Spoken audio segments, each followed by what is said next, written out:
Yeah, I want to show some love, give some support to my boy Devin, founder of U-Talk Nation. Continuous success, brother. And all I gotta say is, it ain't no me without you, baby. Ain't no me without you, baby. It ain't no me without you, baby. Yeah, you talk, it's the people show. Look, you talk, let the people know. Look, yeah. This is hurricane season. Only legends come up out there, you like Chris and Teigen. Name a letter better, W, that's what we preaching. Hurricane force winds whenever we breezing. Got rings for a reason. Look, we treat a gator like the swamp people. And Seminoles like the block people. And for my dogs, I will drive people. Just being frank, I got they flank like a cornerback. And I ain't even much a Florida cat. But hurricanes, I know more of that than most. Cause I seen them turn our houses into boats. That's that real talk, baby. I hope you was taking notes. That's the real talk, baby. Yellow Nation, coast to coast. Is that U-Talk? Yeah. It's U-Talk, baby. Yeah. It's U-Talk, baby. #1 podcast. Yeah. U-Talk family, what go on? What go on? This your boy D, and of course I got my guy, Mr. Larry Frank Jr., with me in the building. And y'all know how we start off every show. Larry Frank can't throw it up right now, y'all, so y'all help him out tonight. we going through some things tonight. It ain't no us. Without you, baby. County Nation. What's going on? Frankie Dog, what it do? What's good, man? Yeah. It's one of them nights, man. It's one of them nights, man. But what's happening? Man, it ain't nothing, brother. It ain't nothing, man. I want to give a shout out, man, to everybody. Shout out to the usual corporates, man, in the chat, man. Shout out to Cuban Kane, he in the building. Shout out to man, Chris Kane, man. He's in the building. B. Sannon in the building. Shout out to Troy Woodard. He in the building, man. What's going on, everybody? We love you guys. We got a good show tonight, and we want to hear from everybody tonight about the topic that we are about to discuss. But first of all, y'all know who get the first shout out of the night, man. Our super producer, the man himself, Mr. King Judge. KJ Production in the building. King Judge, KJ Production is always in the building, man. Shout out to our super producer, Mr. King Judge. Larry Frank Jr., it is a Friday night. U-Talk family, it's a Friday night. Let's go. Frankie Dog, what's going on, man? How was your week? How you doing tonight on this Friday night, man? What's good? Man, my week was pretty good, man. It was really eventful, man. Let's see. We went through the threat of an apocalypse with the eclipse, and then we had tornadoes and stuff on Wednesday, and then fast forward time for the show, and now I got technical difficulties, man. I don't know what the heck going on with my computer, man. So, like I said, this was too good of a show for me to just wait and miss out. So that's why I said, let me jump on the phone and try my computer, let my computer reboot and see if we can make it happen. But either which way, we here and we good. That's what's up, man. That's what's up. It happens, man. You know, it happens to us all the time, man. It's all good. We got a hell of a topic tonight. And like I said, we want everybody to chime in tonight. Everybody. When we open the lines up, like I say, y'all, we want to know what are your thoughts on this, because Larry Frank, you got an interesting take that you want to give tonight, and I'm with you 100%. I just want to give them the topic, and then I'm going to turn it over to you and let you do what you do. But the topic tonight, guys, is who is QB number 2? Who is your QB number 2 and why? So when you call up here, that's what I'm going to ask you. It's a 2-answer question. Who is the guy that you want to be the QB number 2? Who is your QB number 2? And why? We want to know why. Tell us why. But Larry Frank, without any further ado, talk to us, bro, because I know you got a lot on your mind, man. I want to hear it. Let's go. Yeah, and like I say, I usually don't hog mic time and nothing like that, but I'm gonna just ask everybody, just give me about 7 to 10 minutes, because I got a few points and a few things I want to say before y'all start calling. I know Mr. Magic is usually number 1. What up, AO? What's happening? So let me get this out the way, and then once I say what I gotta say, I'm gonna step out the way and then let everything commence. So this topic of this show was inspired by another show. And we normally don't name drop other shows. You know, everybody else is kind of doing their thing and all of that. And we, you know, it's a lot of stuff that we don't agree with, but out of respect for the other platforms, we don't name drop, you know, what's going on. Y'all see these shows just like we see these shows. We don't have to name drop because y'all will see the BS that goes on with these shows or a lot of these other shows. But there's one particular show. I called D. I sent him the link and I let him see it. And I told him, I said, bro, I said, well, we come back on Friday. I normally don't believe in name dropping, but this very one time, we got to name drop this certain show because the basis of what that show was and what they were talking about and what it was centered around is something that we talk about just about every time we're on here. And the response that was given to the topic of that show is a similar sentiment from the tweets that we usually give. And I'm talking about Coach Coop. I'm just gonna call it out. I'm pretty sure a lot of you saw his show the other night.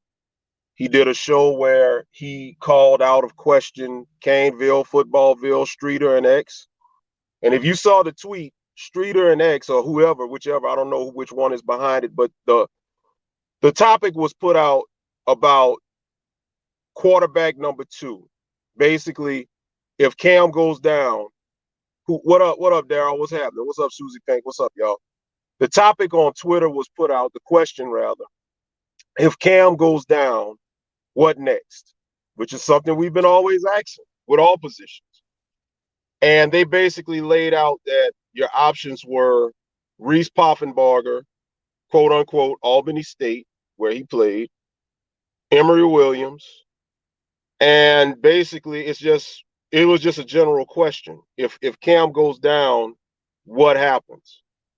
So what really kind of rubbed me the wrong way was Coop's response. Because first things first, Coop gets up there and he goes on to say how much he respects Caneville and how much he likes those guys and follows those guys. But at the same time, he accuses them of stirring the pot. Right. Like, you can't do that. You can't do that. If you're going to be doing what we do, respectfully, if you disagree with something, just disagree with it. If that's how you feel. You know, and then he goes on after that to say that Caneville, they're fans of Jacory, and it's like he's trying to justify what they were doing when all they were doing was asking a simple question. What's up, mother dear? What's up, my bonus mom? How you? So then he goes on to read some of the responses under the tweet of Caneville. And it's pretty similar to what we've had over here with you guys with the Utah family. A lot of people feel like there's something going on with Mario. There's some sort of retaliation. Obviously, you had the Momentum podcast where Jacory went on record as, you know, talking. He stated a fact that Cam got paid money while he's been all in as a Miami Hurricane. That is a fact. And, you know, hey, he definitely did it, you know, and then Coop goes on to, you know, say that, you know, well, people were under the tweet saying that they feel like Mario, it might be some racism going on, which, like I said, we can't prove it. We don't know for sure. We're not going to definitely say it, obviously. But if you go back and look at how that black quarterback was handled at Oregon, there's a pattern. If you go back and look at how things are happening here with Jacory, there's a pattern. You know, I'm not going to sit up here and say definitely it's some racism. You can't say it. But at the same time, I'm not going to deny it either because it's a pattern. So what I didn't appreciate was with Coop going on there saying that, you know, if you feel like there could be racism, that's stupid. Like, you basically calling people stupid for having an opinion. Come on, Coop, you can't do that, bro. You can't do that. And then he goes on to try to justify it, saying that Mario can't be racist because he got Cam Ward. Well, I'm sorry. Racists that colonized this country use black people as slaves. I mean, at the end of the day, I just didn't like how he did all of that. Then he goes on to, you know, kind of cherry pick the stats and all of that. He could use the 3-game stats of Jacory Brown and compared it to the 2-game stats of Emory Williams, trying to say like you don't have really much of nothing to work with. But he goes on And what I felt like he was messed up in is that he goes on to omit the 74-yard drop pass in the bowl game that could have led to another touchdown, narrowly missing X in the end zone, where he could have had 3 touchdowns in the bowl game and 2 on the ground, which would have put him at almost 300 yards. So, nobody's saying, anoint JB the quarterback or give him, the position. But at the same time, I mean, I just thought it was disrespectful, and I thought Coop was out of pocket for the way that he did that. I thought it was real disrespectful to Caneville because at the end of the day, before all of us, before pretty much all these YouTubers you see, who was giving you the most access to what was happening down there? It was football field. That's where I was able to watch the practices. That's where I was able to watch some interviews. God rest his soul, Sam Bruce and all those other guys that they had. So, I just didn't like how they did it and or like how he did it. And I didn't like how, he tried to, and then he's trying to, like I said, I'm gonna just go there because you got to stand on business. I just don't like how he tried to back up and kind of play a victim role to an extent because, like, you don't do all of that and then say they're trying to stir the pot like they're starting trouble. They're not starting trouble. They're asking a general question, same questions that we ask over here on this platform.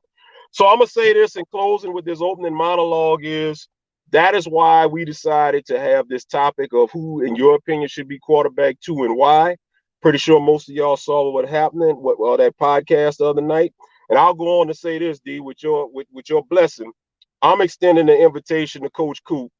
You said on your podcast that you don't mind talking football and stuff like that and this type of stuff. So guess what? The show is here. The email will get put up, and I will personally like to go one-on-one with you and have a discussion right here. You can simulcast it on your show as well. And let's have a discussion about it because I think it's a lot of things that you're really missing with this whole thing. I'm just saying, I just thought it was real disrespectful. So that's all I got to open up the show, bro. You can get the phone lines going at this point. I just wanted to get everything out there so everybody understood where we was coming from. It's definitely an undertone to what he was saying. And like I said, like you said, Caneville and Alonzo, CWO, they were some of the first ones that started this. And I just thought it was kind of, disrespectful for him to even bring up Footballville name in the manner that he did. But like you say, everybody's talking about that and everybody want to know, why is the disrespect toward Ja'Curie Brown? Why? I mean, I don't understand it. We want to know what you guys feel. That's why the topic is what it is tonight. The lines are open. Telephone number 404-981-3997. It's the People Show. Y'all know how we do it. Call up, get it off your chest. We want to know who is your quarterback number 2 and why. So bring it on. Bring it on. We here. We here as long as we need to be here tonight. The lines are open. And we got our first caller. Oh, Lord, boy, it's smoke too, boy. It's smoke. Oh, Lord, boy, it's smoke, boy. You talk. It's you talk. Call us, state your name and where you call. Actually, I already know who it is, but I want to hear you say it because I want to give you a standing ovation because it's been a while since we heard from you. Who are we talking to, caller? This is Dirty Red Alpha. AKA what? Okay, yeah. Okay.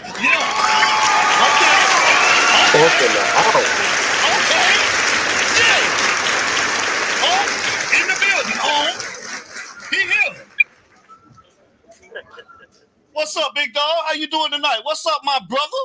What it do? Hey, I normally ain't gonna call. I was just gonna be quiet till the season started, but that can of worms that open. I was every Wednesday I listen to Caneville and them on Twitter, and they address that crap on Caneville, and Streeter took the high road, but X dug in his rump though, and some of the other guys with them they dug in his rump, and damn right.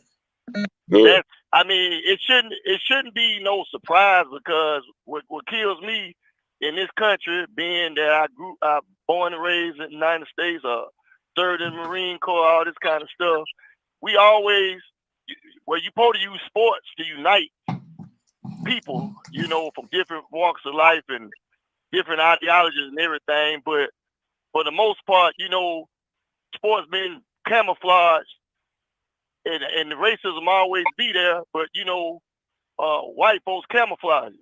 Right. You know, I was looking at the show with Club Shay Shay and Cam Newton, and I looked at how white folks drug Cam Newton through the mud. He came clean, talked about how trashy Urban Meyer was when he get him a ring when they won the championship. He talked about how the other coach that was offensive coordinator for Florida, that coached Mississippi State, how him and his wife trashed his reputation up with his dad when he lied on his dad about the money, and it was a lie, and his dad said, "I'll take the hit so you won't destroy my son's career." So I mean, this ain't nothing new. This is one reason why I ain't watch the NFL no more, because I always knew the NFL was racist, but now they don't hide it no more. So that after what they did with Kaepernick, I was done. So I don't even watch the NFL no more. I can care less about it. You know, I watch college football because for the most part it wasn't tainted. It wasn't commercialized yet, but it's slowly going in that direction. But you shouldn't be surprised on what you heard, but because I've been with Kane Sport with Matt Shodell and them almost 20 years. And all the Miami fans that I knew on then that I met, a lot of them got their own shows now. But man, if you just saw the tweets, I mean the comments back then on the racism, the politics and everything, I mean, it was just unreal, man, that, you know, the people that we laugh and joke with at the games that was Kane fans was racist as a mud when they put their comments out there. So I'm not surprised at all. I'm pissed off because I knew this shit was gonna happen. And I commend Jakar for being a man and say what you gotta say and don't apologize, don't step back. Fuck that. You know, that's right.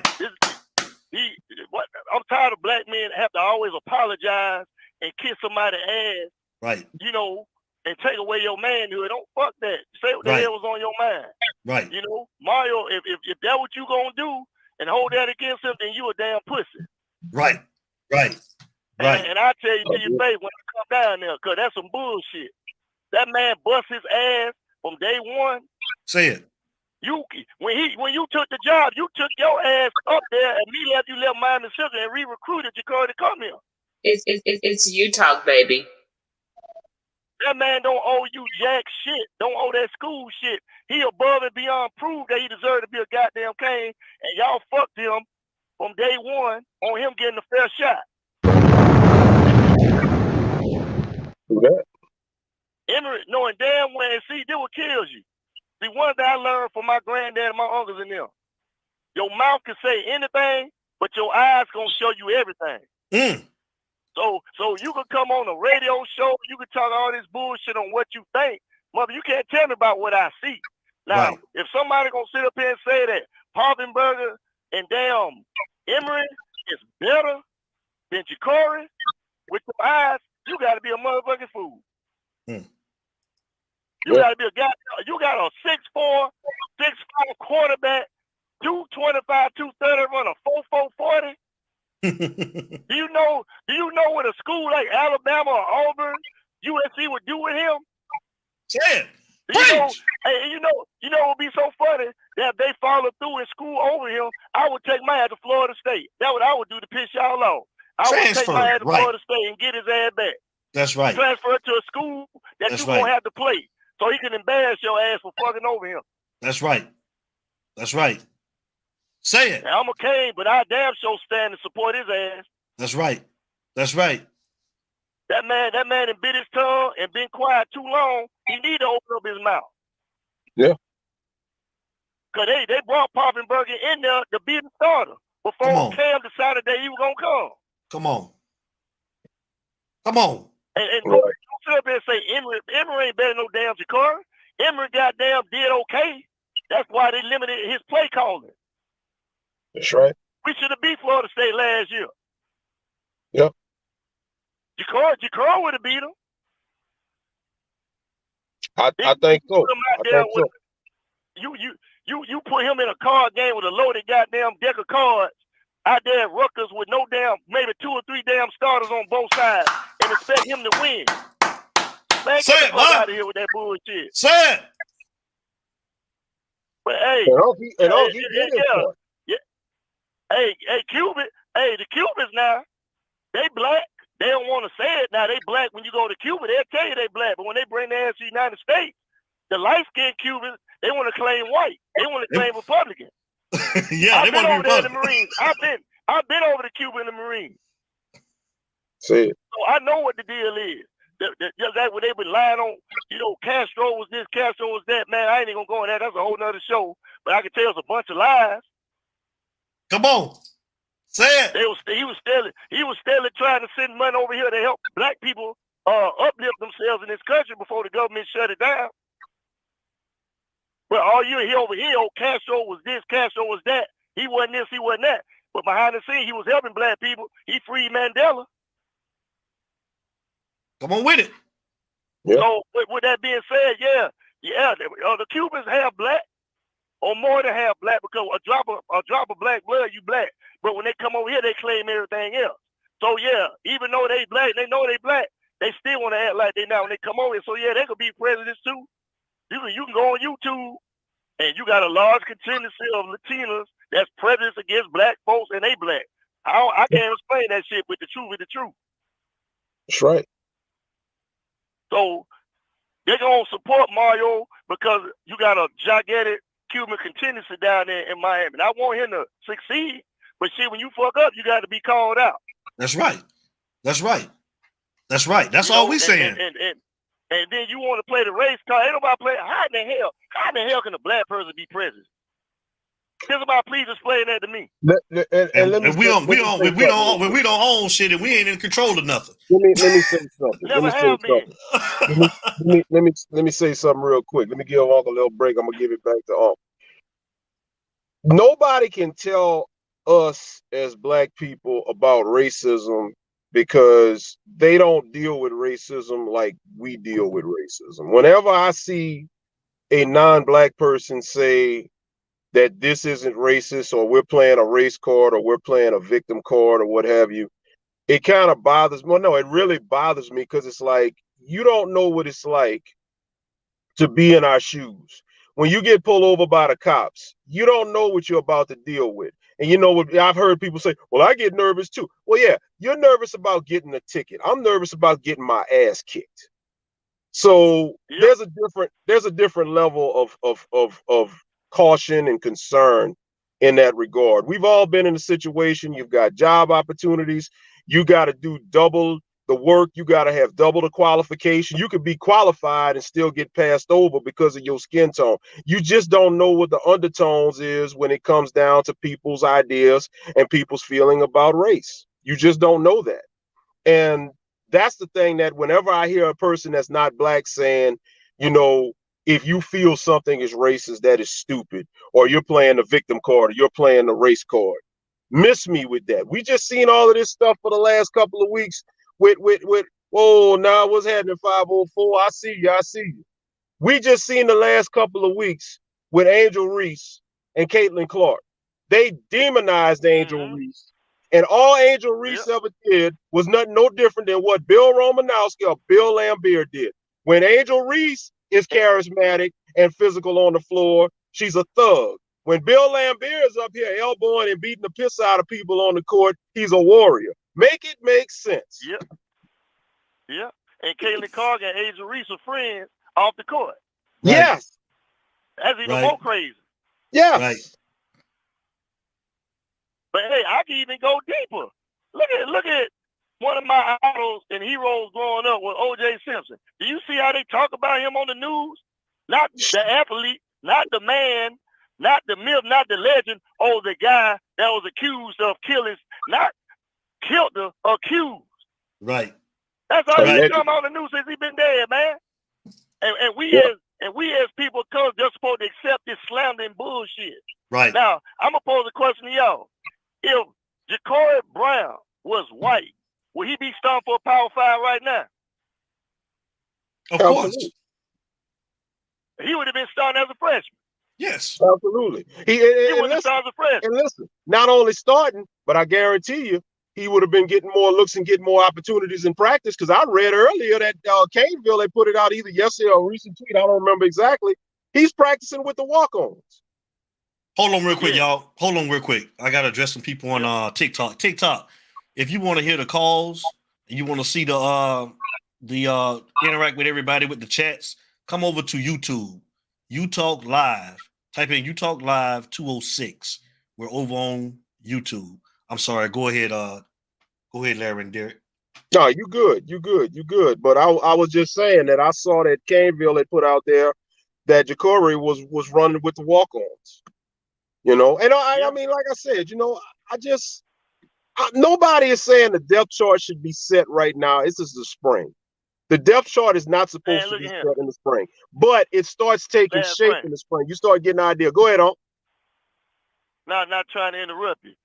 But that man is starting that bowl game after you turned your back on this man. He was the last resort you had because it was nobody available. This boy bit his tongue and manned up to help you out. He proved that he should be goddamn second string. Yes. He should have. If it was up to me, he should have been. There shouldn't have been no outside quarterbacks coming in except backups behind Emory and Judd. Him and Emory should have been battling that shit out for the number one. That's right. Agreed. That's right. Agreed. But we always cry about why don't nobody but black people gotta go through bullshit like this. Yeah. And here's the thing, Noah. I'm gonna add to what you just said. Let's go back to the bowl game. He played not a great bowl game, but he played a decent bowl game and a better bowl game than I expected. Like I said, I mean, you get a couple of he played good enough to win. They should have won that game.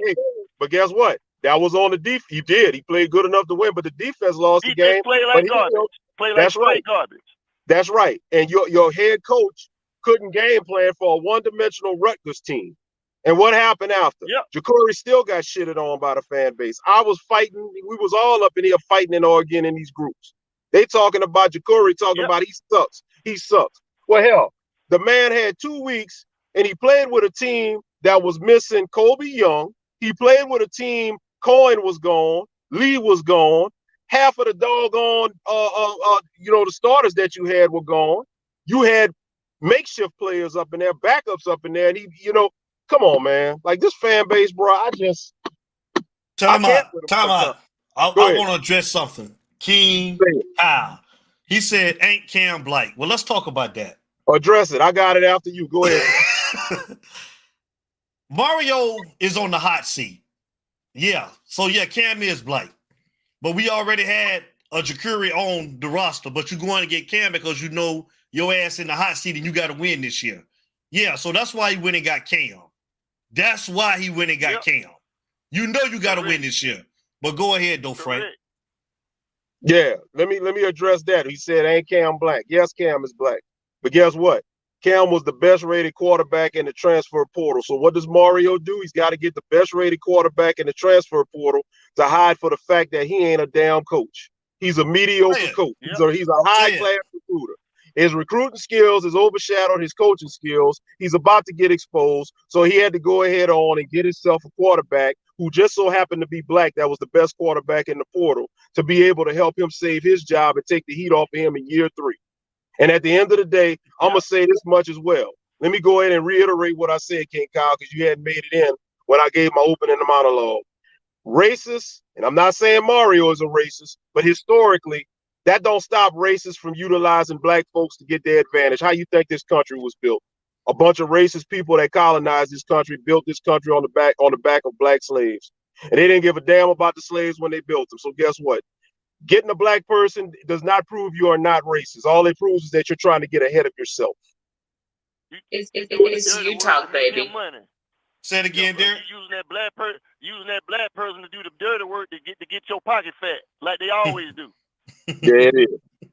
So, hey, then going to that, like what you said, as far as he just grabbed the top quarterback to help get the heat off his ass. I told y'all what last year before last. If Mario get his head out his ass, hire a mother freaker to do the game time decision making for you while you on the sideline like all the other coaches got. It came out and said Saban had one. Dabo Swinney always had one. What's wrong, Mario? You know this because you work with these guys. Get your goddamn guy that gonna do the game time decision making for you. Come on, King Kyle, you ain't listening. You ain't listening, King Kyle. You trying to control the narrative now, man. So we ain't even going. We ain't even gonna go there. Go ahead, Derek. Come on, King Kyle. So you know, and then hey, I just hate to see when people see the truth, what's going on in front of their eyes, they want to turn a blind eye, act like they don't see what's going on. Right. Y'all know this boy this young kid been getting screwed since he got there. Yes, he has. Yes, he has. Yes, he has. That man had a garbage offensive line his freshman year. You basically just fucked his career up. Yeah. In college. I say transfer. Get out of there, Jakuri. Get out of there. They don't appreciate you. I wouldn't be mad. I wouldn't be mad if he did. Let me tell you this, real quick. I'm gonna go and see if my computer's right, so I'll be back one way or the other. Give me a few minutes. I'm gonna get off, and let me go see if my computer's right. Because, like I said, I'm gonna see if I get over these technical difficulties. We'll be right back. All right, bro. Okay. Do your thing. D. Yeah, I'm here, bro. Hey, the crazy thing about it is that this just insanity, man. But I mean, you just gotta stay right upright and pay attention, man. The evil gonna always rear its ugly head. Whether it's in sports, politics, or whatever, man, it's gonna always rear its ugly head. And I gotta commend him to Coop for even coming out about being clean and being himself, because a lot of them that want to say what he said, but they biting their tongue on wanting to say it. Right. Right. So, right. I'm not surprised. I'm surprised it ain't happened before now, because like you talking about the early shows that came out, man, Alonzo, man, them rednecks destroyed that man's show. They destroyed that boy's show. Because he was on the line that y'all do, talking about sports, talking about real life stuff, whatever, man, they destroyed his show. But hey D, let me catch Cannon. Man, let me catch Cannon, and I'm gonna get with you after. Yeah. Okay, buddy. Okay, man. Love you, man. You be safe, man. Appreciate the call. All right, love you too. All right, bye. All right, buddy. Later. Yo. It's you talk, baby. Cannon, you on deck. Holding the line for you. Holding the line for you, Cannon. Come on and call up. Again, man. Nobody said Mario is racist. Nobody said Mario is racist, man. It's you talk. Call and state your name and where you're calling from, man. It's my boy. What up? Cannon. What it do, man? It's you talk, baby. Let's welcome Mr. Cannon Bike, man. It's been a minute.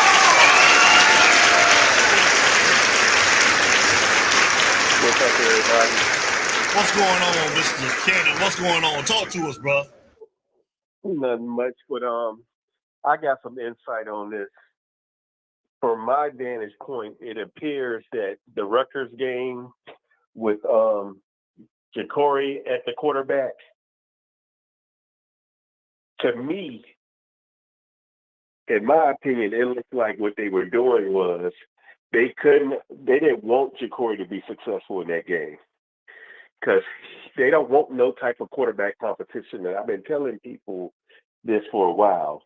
You notice both coaches, they shy away from quarterback competition, and you always have these so-called people that get into these practices that never show video of the competition, but tell you, oh yeah, so-and-so is way better than so-and-so.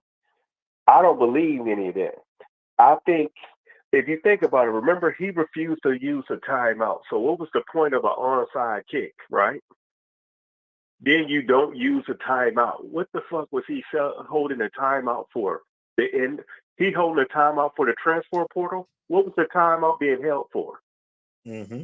So it's like they didn't want no quarterback controversy. So he intentionally didn't use that timeout. Because you can't have it both ways. Some of these Mario stands, they want to tell you that Mario's a great coach, but he can't remember when he has a fucking timeout and he just kicked the onside kick. Right. But what's the point of recovering the onside kick if you were going to not let your quarterback go for the gusto? It made no sense to me. And the only thing I can think of, if Jakuri wins that game, right? Mm-hmm. He then has to answer questions on, why did you not play him this whole year? Why did you go with Emory? See, because everything they was telling us was Jakuri wanted to learn the offense a little more, right? Right. And not waste a year. but she didn't mind throwing his ass in there to waste his year in the beginning when he first came. Right. Some ain't making sense. So you'll use him to save your ass, you know? And Wichicom cannot throw better than Jacory. Whoever thinks that is crazy as hell. Emory is the person that came in that looked better than TVD. That's what people keep forgetting. And I think anybody could have came in and done better than TVD. You know what I mean? Mm-hmm. But the fact that he ran with TVD that's long, he's using Cam to come in to help. All he got to do is win some games, and everybody going to talk about how great of a coach he is. If he beats Florida State, these same damn messed up fans will be happy with just beating Florida State in Florida. They don't care about making the playoffs. Nothing. You know? But I'm saying this whole time, the quarterback. That Dawson offense is not complicated. I don't know why y'all think that's something that Jacory can't pick up. These boys been playing football all their life. If you think they can't grasp that simple as Sandlot playbook, something wrong with your ass. It's you talk, baby. So we have to be honest and start calling these people out. And if you want to be completely honest, y'all got mad. Some of these fans got upset with these Miami greats going to Colorado and cheering on Dion.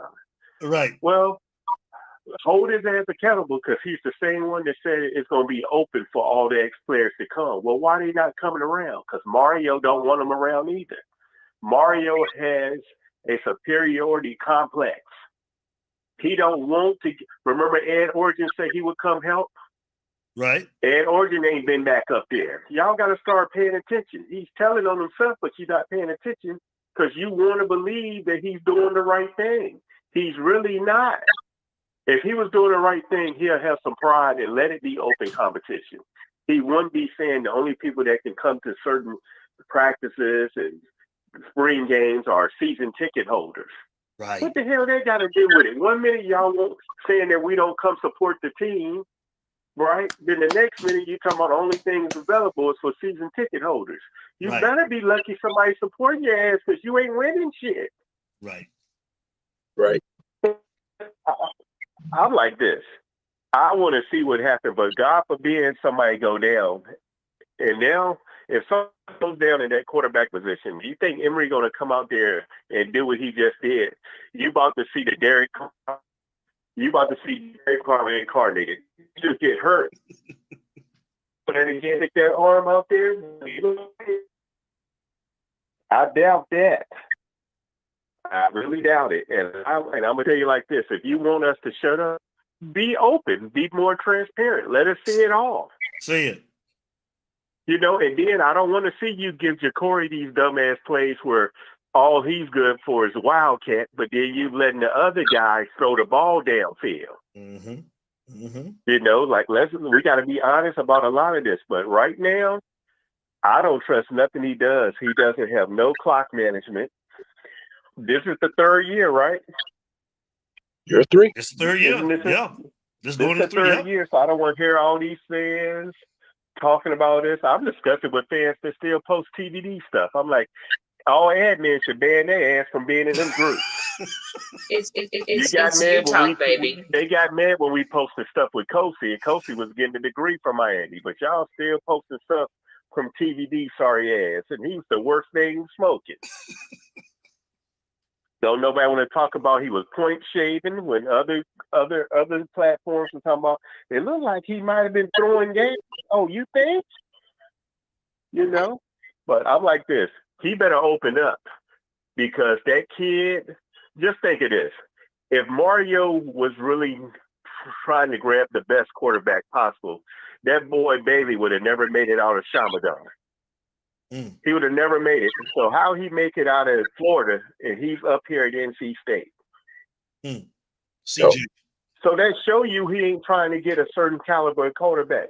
Look at what he's bringing in, and you telling me that he's trying to win. He's trying to set a certain identity that he wanted that quarterback position. I mean, that's just my 2.2 on it. You know what I mean? I'm just going to watch it, see what's going on. And I do have to say, I don't know who's guiding Jacory Brown, but If he was my kid, I'd have been told him it's time to go, homeboy. Time to go. No need to Yep. stay there. Yep. Like, because you wasting away while everybody else is getting pressed. You're not even getting on the field. And it's going to get to the point where you got to remember, every year that goes by, that's a year you miss playing, and the next best kid out of high school is coming up. Yep. So you better go ahead and make a decision like a lot of them had to do. Look at what's my boy name that was at Arizona State? Then he transferred to LSU, and now he's a top pick. Jaden Daniels. Sometimes you gotta leave. Yeah. Sometimes you gotta leave. Mm-hmm. Look at what my homeboy did that left Florida, went to Indiana, then ended up at Washington, and look at him. You better go ahead and get out there. Don't let these coaches keep selling you that damn Jim Jones Kool-Aid and get up out of there. Yep. Because they clearly saying they don't trust you. They don't want to go with you. Right. And if you think the boy is that bad but has potential, why the hell y'all ain't brought a quarterback coach in there? You got the money. Dawson ain't no damn quarterback coach. Hell, I'm skeptical about his playbook, if y'all want to be honest. But Cannon, it's bigger than that. Mario's never had a quarterback coach that I know of, even going back to Oregon. He thinks he can do it. He's never had a quarterback coach because if you look at the coaches he surrounded himself with, he don't want nobody that can challenge him. Do y'all remember the beginning of the year when Dirty jumped on the field and called that timeout when we got that flag? Because he's not one of the coaches. Mario determines who can call timeout and who can't. I don't know if people realize that. When Dirty called that timeout, because Mario was over there on the sideline, like not knowing what the hell to do, they gave him that flag. After that, you didn't see Gertie really, you saw him lose a little bit of his edge on the sideline. You know what I mean? Right. And people got to realize these coaches don't want to make waves, because if you do, the word to get out, and you'll never get a real chance at a job. Why you think your boy Gaddis kept his mouth closed so he can coach again? Yes, again, yep. Why you think, y'all don't think it's funny that Highsmith got his ass up out of there? Oh no, but see, we don't know nothing though from what we was told. Like, you know, we don't have any sources. We don't have any sources, man. Look, you ain't gotta have sources. You just gotta have what they call common sense. Common sense. And some of these fans, y'all keep trusting people, and I'm gonna tell you right now, y'all gonna get mad at me. Let us. Do we play Duke this year? Yes, we do. Let us lose to Duke. We I'm gonna will. tell you, because one thing I will give that one thing I give that motherfucking Manny Diaz is he went and got a quarterback that we should have been looking at. Malik Murphy. I would have grabbed that boy. I hate to tell y'all, I would have grabbed that boy who's a freshman for grabbing Cam. Yes. Hold on real quick. That money to get other weapons. Hold on, Cannon. Let me address some of these people that's over here. First of all, if you just joining this station, I see King Kyle. You know I love you to death, my brother. But if you feel like that this is a distraction, y'all know there's channels out there that you can go to and go and watch, but we're going to keep it all the way real over here on Utah. So if you done been with me from day one, you know how we do it over here. And I respectfully say, if you don't like it, y'all can go to another channel, man. It is what it is. But we're going to talk about the real subjects over here and the real topics over here in Utah. Carry on, my guy. I'm sorry. Yeah. It ain't no problem. Let them stay down there typing. That shit don't bother me one bit. I can't stand some of you motherfuckers like two bad prosthetic legs, so you keep on talking crazy shit. I got common sense, and some of y'all don't have it because you're so busy got Mario teabagging your ass. Hold up. He ain't showed me none that deserve any contract that he got. Baby. And y'all gonna keep sitting there talking about give him another year. If he can't get it done, call me what you want. I don't want to see y'all keep passing the torch to another Cuban fucking coach. I mean, that's just how I look at it. That's what's going to happen as long as they got one as the president. Let me say something. And look, what's crazy is I had a guy that's Cuban that told me straight up that Ja'Cory looked better than all the quarterbacks. But y'all don't want to talk about that. He told me to my face. He's part of that elite group that gets to go to all the practices. Has a son that's a damn agent, but I ain't gonna drop his name or nothing like that. He told me look who in the building. Look who in the building. Shout out to our guy, man. Footballville in the building, man. And I hope you caught the beginning of the show. Shout out to Footballville. Let me say something. Let me say something right quick. Shouts out to you, football Bill. Like I say, man, this whole show, the topic of this show was inspired by you. But I want to take it back to a comment that was placed up there by that Heat, talking about he would I'm have about to took. send it right now. I'm about to send Football Bill the link. Yeah, please Our do. boy about to come in. Yeah, I'm finna send it to him right now. He was I love you, saying King Kyle. I'm just saying. I'm sorry, Larry Fran. You know you're my dog, King Kyle. I'm just saying. but the thing Go about ahead, it, Frank. he made a comment. I saw the comment that said that he would have took Cam over Malik Murphy. Cam is proven. I'm not gonna disrespect Cam. I mean, Cam does have a little bit more on this belt, but Cam has a fumble problem, and Cam is a rental.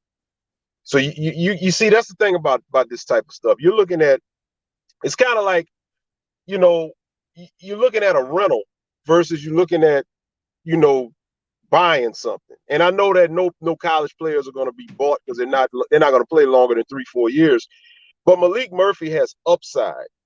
With proper development, something that's not happening, you can get your own homegrown Cam Ward type of player in a couple of years. See, that's the thing. Y'all looking at the now.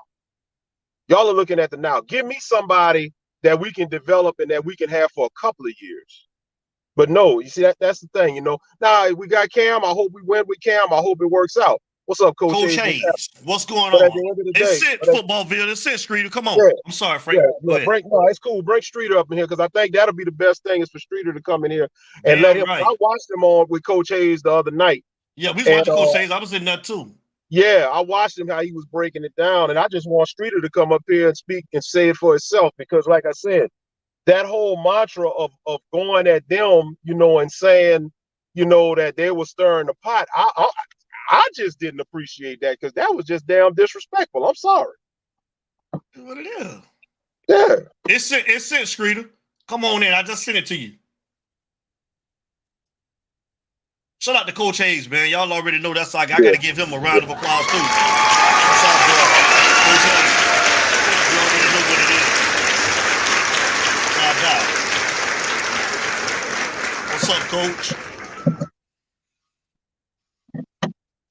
Cannon, that was a good call too, man. I don't know what happened. Shout out to Coach Hayes, man. Y'all already know that's my guy, man. Keep him over here beside me. That's my guy, Coach Hayes. Shout out to Coach.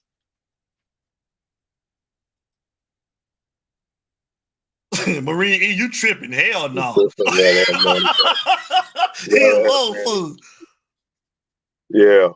Marine E, you crazy, boy. Cuban Kane, come on and call up. The line's open. I'm holding it for you. And if you're on TikTok, come over, man, to YouTube. Type in You Talk Live 206. You Talk Live 206. We on YouTube. If you want to see the whole show, hear the phone calls, come on in. Oh, y'all. Okay. Y'all see Footballville? Yeah. Bet. Y'all see it? Chris Kane, I got you after Cuban Kane. It's You Talk. Call us, state your name and where you're calling from. You know what this is. This is the man that's been around the show since day one. We fell off, but you know what I'm saying, because I was right about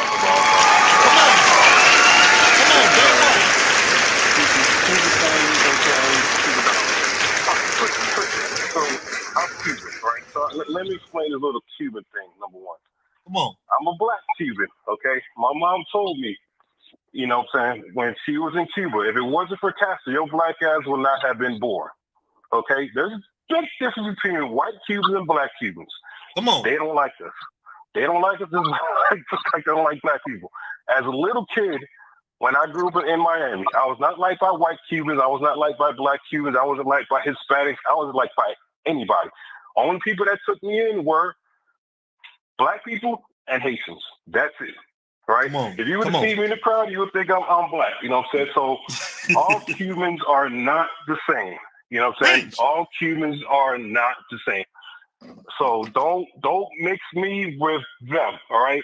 And another thing, y'all need to understand the Cubans in Miami. The reason why I don't rock with Mario or Manny is because Mario's from Columbus. If you know what Columbus is, you know who the hell they are. You know what I'm saying? So I don't rock with that Columbus crew at all. I'm not for them. I don't like them, not one bit. I gave you guys a warning last year. You know what I'm saying? Meet me and Utah got a little beef because, you know, your homeboy was preaching and I'm like, dog, this dude he's not it. You know what I'm saying? And I get shit for talking, you know, I see shit before it happens, you know what I'm saying? And I'm like, this dude Mario is not it. By the way, doing Google search, look up Mario's middle name. Y'all gonna be real fun. When you look up Mario's middle name, you know what it is, D? What is it, bro? Manuel.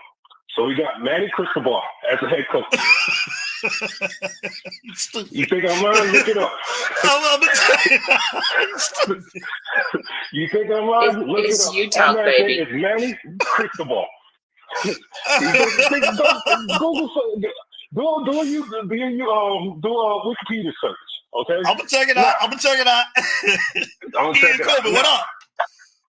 Now I don't want to sound fake. I'm gonna tell y'all how it is. I don't like that dude straight up, right? I don't like. There's a couple things why I don't like him. Number one, he told Coach Tate, hey man, don't mention that dude's name so much. He's trying to, pump his name. Like, Coach Tate stopped saying, me and Coach Tate had a friendly battle, you know what I'm saying? Like, going back and forth. And this lame dude pretty much like, hey man, don't give him props, don't say his name too much, you know what I'm saying? So I'm like, I don't like this dude. This dude's been caving, you know what I'm saying? And also, this is and that's why you don't like my boy because of that. That's petty. No, I'm gonna tell you the real reason. Come on. I know a lot of ex-football Hurricane players. When those dudes sent out the tweet that this is the first time they ever seen players train during spring break, man, a lot of them dudes are pissed off. You know what I'm saying? I feel like they have changed. You know what I'm saying? They tried that fuck shit with Manny, you know what I'm saying? Trying Manny and Mario kind of, you know me, I don't like Mario. You know what I'm saying? They tried that fuck shit with Mario barked back through. And I love that Mario did that because, a lot of the Canes creators, a lot of Canes media are feeling themselves a little bit too much. And that one dude is feeling himself a little bit too much. And I don't, you know what I'm saying? It's like, he acts like he's King media. And I hate that shit. You know what I'm saying? We all equal, you know what I'm saying? Not we, but everybody's equal. And I don't like that shit. You know what I'm saying? Is there racism in the program? Hell yes. You know what I'm saying?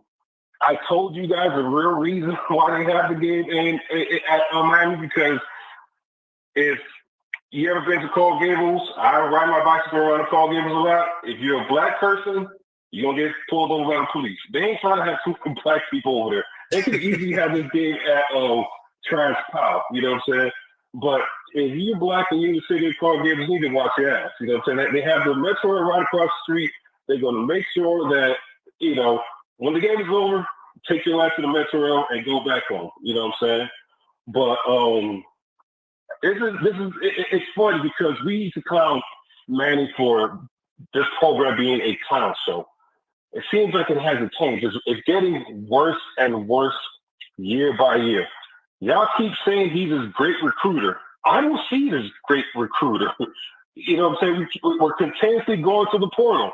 Like I told somebody today, it's year 3. A Mario quarterback has not started. Year 3, a Mario running back might not start. Year on the wide receiver, a Mario receiver hasn't started yet. And I could go on and on and on. You know what I'm saying? Everybody keeps saying he's a great recruiter. I just don't see it. If he's a great recruiter, why the fuck you going to the transfer portal getting all these damn players? You know what I'm saying? Now we're hearing that he's going to get another 30 players from the damn portal. Like, what are we doing here? You know what I'm saying? This it's depressing because Devin, I've been on with this show day one. We used to, talk when you had the other light-skinned short dude and, he got mad because, you saw him and you called the short man the rest of the time and he never come back to you. So, but I've been watching for your show since the beginning of time, right? We've been talking about this same BS year after year after year. This shit it's annoying. It's kind of like, man, and it's like our fan base is like a Democrat and a Republican. You know what I'm saying? You have for Mario against Mario, but if you're either or, it's a big issue. You know what I'm saying? At the end of the day, all of us want to see this program win. If it's a racist ass coach, whatever. I don't give a shit. I just want to see this damn program. You know what I'm saying? I'm just tired of all the bullshit that gets pushed during the off season, the narratives, the talking down to the players. You know what I'm saying? You know, Paris, come pick your fake Canes insider up. You know what I'm saying? You know, all this bull. I take it personally because I know players, man, and just the way that, especially that it's like y'all talk a lot of greasy shit about these players, man. You know what I'm saying? I'm for the players. Fuck all these coaches. I learned after Butch Davis, these coaches are not loyal to this program. The players are. You know what I'm saying? So I'm always for the players. I don't favor no coach. I don't like Manny. I don't like Martin. I don't like Rick. I don't like none of these coaches. You know what I'm saying? But when you attack the players, I take that shit personally. When last year, pick your jit up. You know what I'm saying? That shit pissed me off. When they said, this is the first time that players only train during the spring break. I'm like, do you see these players? Like, I've seen these players train. Like, the shit that our fan base says about these players just pissed me the hell off. But outside of that, Lakers gonna lose in the first round. It's you talk, baby. He ain't gonna never let me get the last word, y'all. He gonna dog my Lakers and my Raiders every chance he get, man. Shout out to Cuban K, man. Chris K. I'm waiting on you. I'm holding the line for you, Chris K, man. It's you talk, man, on a Friday night, man. Shout out to everybody over on TikTok. If you want to see the live show, I say come over to YouTube. Type in You Talk Live 206. It'll bring you into the show, man. You Talk. You on with You Talk. Call or state your name and where you're calling from. Hey, what's going on? What's going on, D? What's going on, buddy? How you doing? Doing good, man. Chris Kane in the building, y'all. What's up, family? Family in the building. Shout out to Chris Kane. Hey, Chris Kane. I can't keep you that long because guests just got in. So I'm gonna limit you a little bit tonight. So don't feel like I'm trying to rush you off the phone, but go ahead and talk to us because Streeter just came in the bike room and I'm gonna get him in here. But go ahead, brother. Oh man, he hung up. Shout out to Taz Haitian Kane. Is in the building, man. That's my brother. 305, man. Taz in the building. What's going on, Taz? What it do? And when we got a caller. We got a 305 number. Who is this? Screed, I'm coming. I'm going to bring you in, big bro. I'm going to let you get set up and bring you in. It's You Talk. Call or state your name and where you calling from. Yo. Hello. I said, hey, yo, I want to battle. Talk to me. Who is this? You know who this is? No, I don't. Talk to me. Who is this? It's your favorite coach. This Coach Hayes. Coach Hayes. Oh, damn. Coach Hayes in the building. Oh, Coach Hayes. He's in on the phone. We got Screamer in the break room waiting. We got the family in the building. We got the guys in the building, man. Coach Hayes, hold on. I'm finna bring Screeter in while I got you here, man. We got Coach Hayes. We got a treat tonight, y'all. We got the fellas in the building, man. Without any further ado, let me bring him in real quick. The man, the myth, the legend. I'm going to let Street have it. I'm going to let him have it. This is his platform. He got it. What's up, y'all? I'm just... Street in the building. He here, y'all. Coach Hayes, what's up? Bro? We got Street on. What's up, Streeter? What's going on, man? Man, it ain't nothing, man. I'm glad you came in. Coach Hayes' mama's so fat. She's so real out of the world by herself. 1989 New Orleans Vikings. Come and check out that 1989 New Orleans Vikings jersey. Show it, Coach Hayes' mama's so fat. She seen We Are the World by herself. We are the world. It's You Talk, baby. Coach Hayes, what's up? You can't let him do you like that, Coach Hayes. Come on. We are the one to make a better day. Let's start living. She sung all everybody part. Michael Jackson, Cyndi Lauper.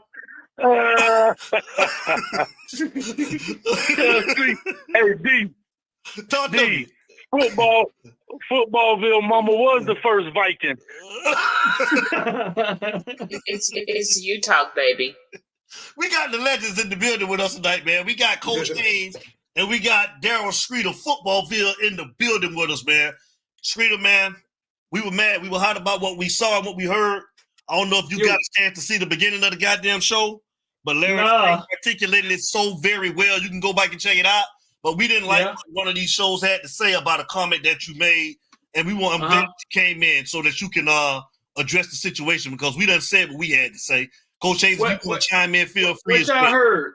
What y'all heard? I heard somebody talk about it. Talk to me. Let me hear it. Because I don't really pay attention to the noise. Like, I don't really catch a lot of the noise. This is the most responding I've ever done to when people start talking, because I think it's part of success. I think with success comes the heat like that. And I just think it's part of it. So what y'all heard? Who y'all heard talking?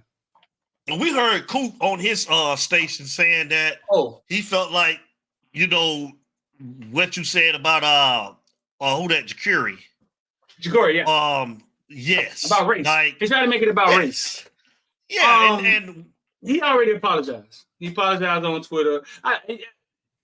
See, that's the spin move. See, when you listen, man, we all Hurricane fans. Let me get something straight. Love the Miami Hurricanes. I respect them. They gave me my first credential. I respect Mario. You know what I'm saying?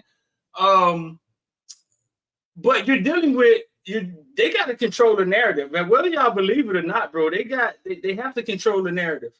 So if you don't think that they'll reach out to a Coach Coop or they'll reach out to some guys just to make sure, man, listen, we got to balance this thing out. We got a big recruiting weekend. And try to make it about race. But the thing is, they're talking about having an agenda. I was a black guy starting a small media company. I've made it to this point, 700,000 followers. Asked the question about a black quarterback. Say it. And then everybody started yelling race except me. I say nothing about race. I said he's better. I said he's better than Emory, and I said he's better than Reese. I didn't say anything about race. So I asked the question. You know what I'm saying? I didn't say anything about race. But the agenda comes from them saying, oh, he's a black guy supporting another black guy because Ja'Cory can't possibly be better than Emory or Reese. No, I'm telling y'all, we believe he's better. So the question was just, how did he go from 1 to 4? And then they made it out to be about race, and Coop want to talk about race, and man, nobody say nothing about no race, man. No, not at all. Yeah, I mean, so I can ask any question I want to ask. So you got to ask yourself, why when I ask a question about a quarterback that happens to be black, y'all turn it into race?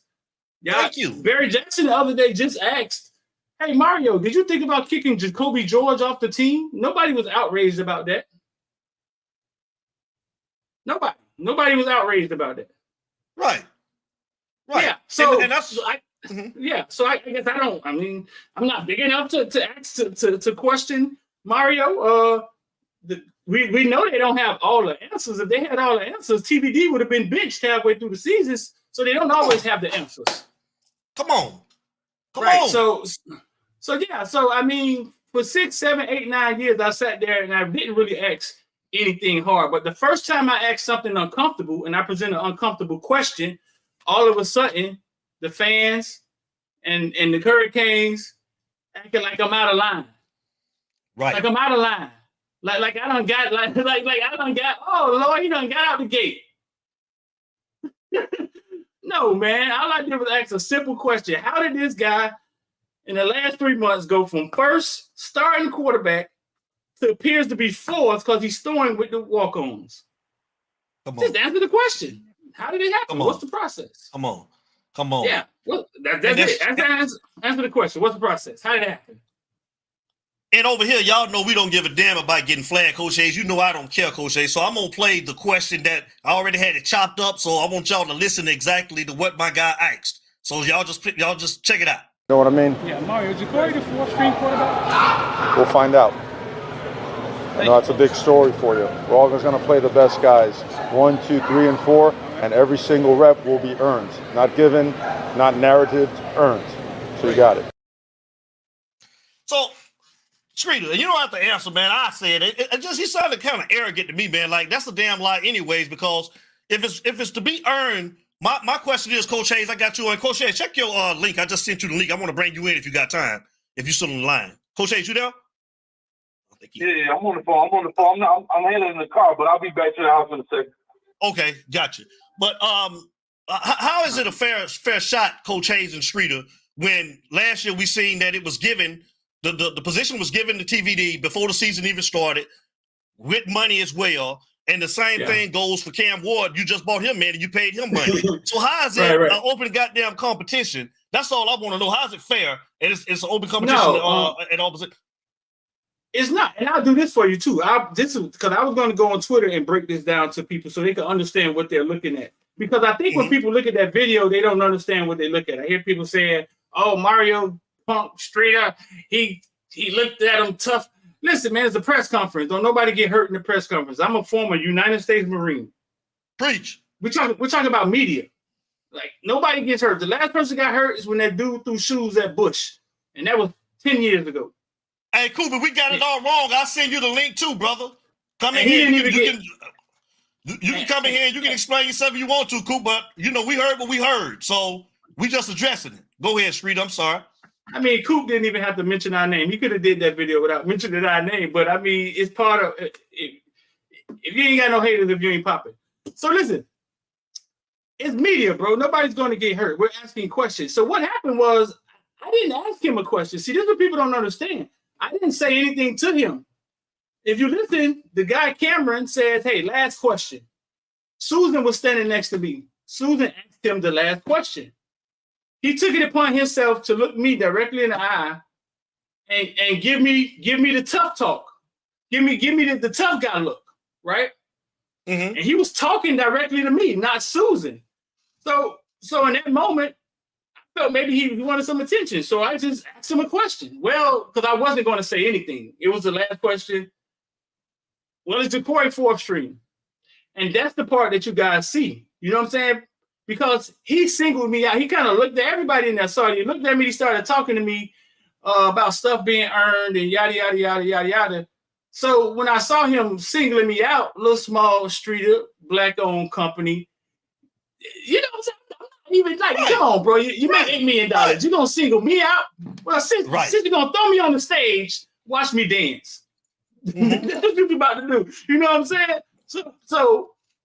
So when I saw him singling me out and give me the little tough guy look, man, I just said, okay, well, it's Jacory fourth string. Right. And he said, well, we'll see. Then he started talking about being earned on the field and all of that coach talk. But okay, well, explain it to me. Well, how did he go from first to fourth? That's all. Come on. He went to second because Cam Ward came. Hallelujah. We got Cam Ward. You know what I'm saying? I know how he got the second. I just explain me how he got the fourth. Because what I know is that when spring practice started, Jacory was third or fourth. You know what I'm saying? So Jacory was third or fourth when practice started. So I just was asking, how did he get there? And then everybody else around me saw a black guy asking about a black quarterback and started talking about a gender. I ain't never said nothing about race. What I did say was Jacory is better than Emory and better than Reese. That's performance. That's what I believe. And who's treating? Who are you to believe?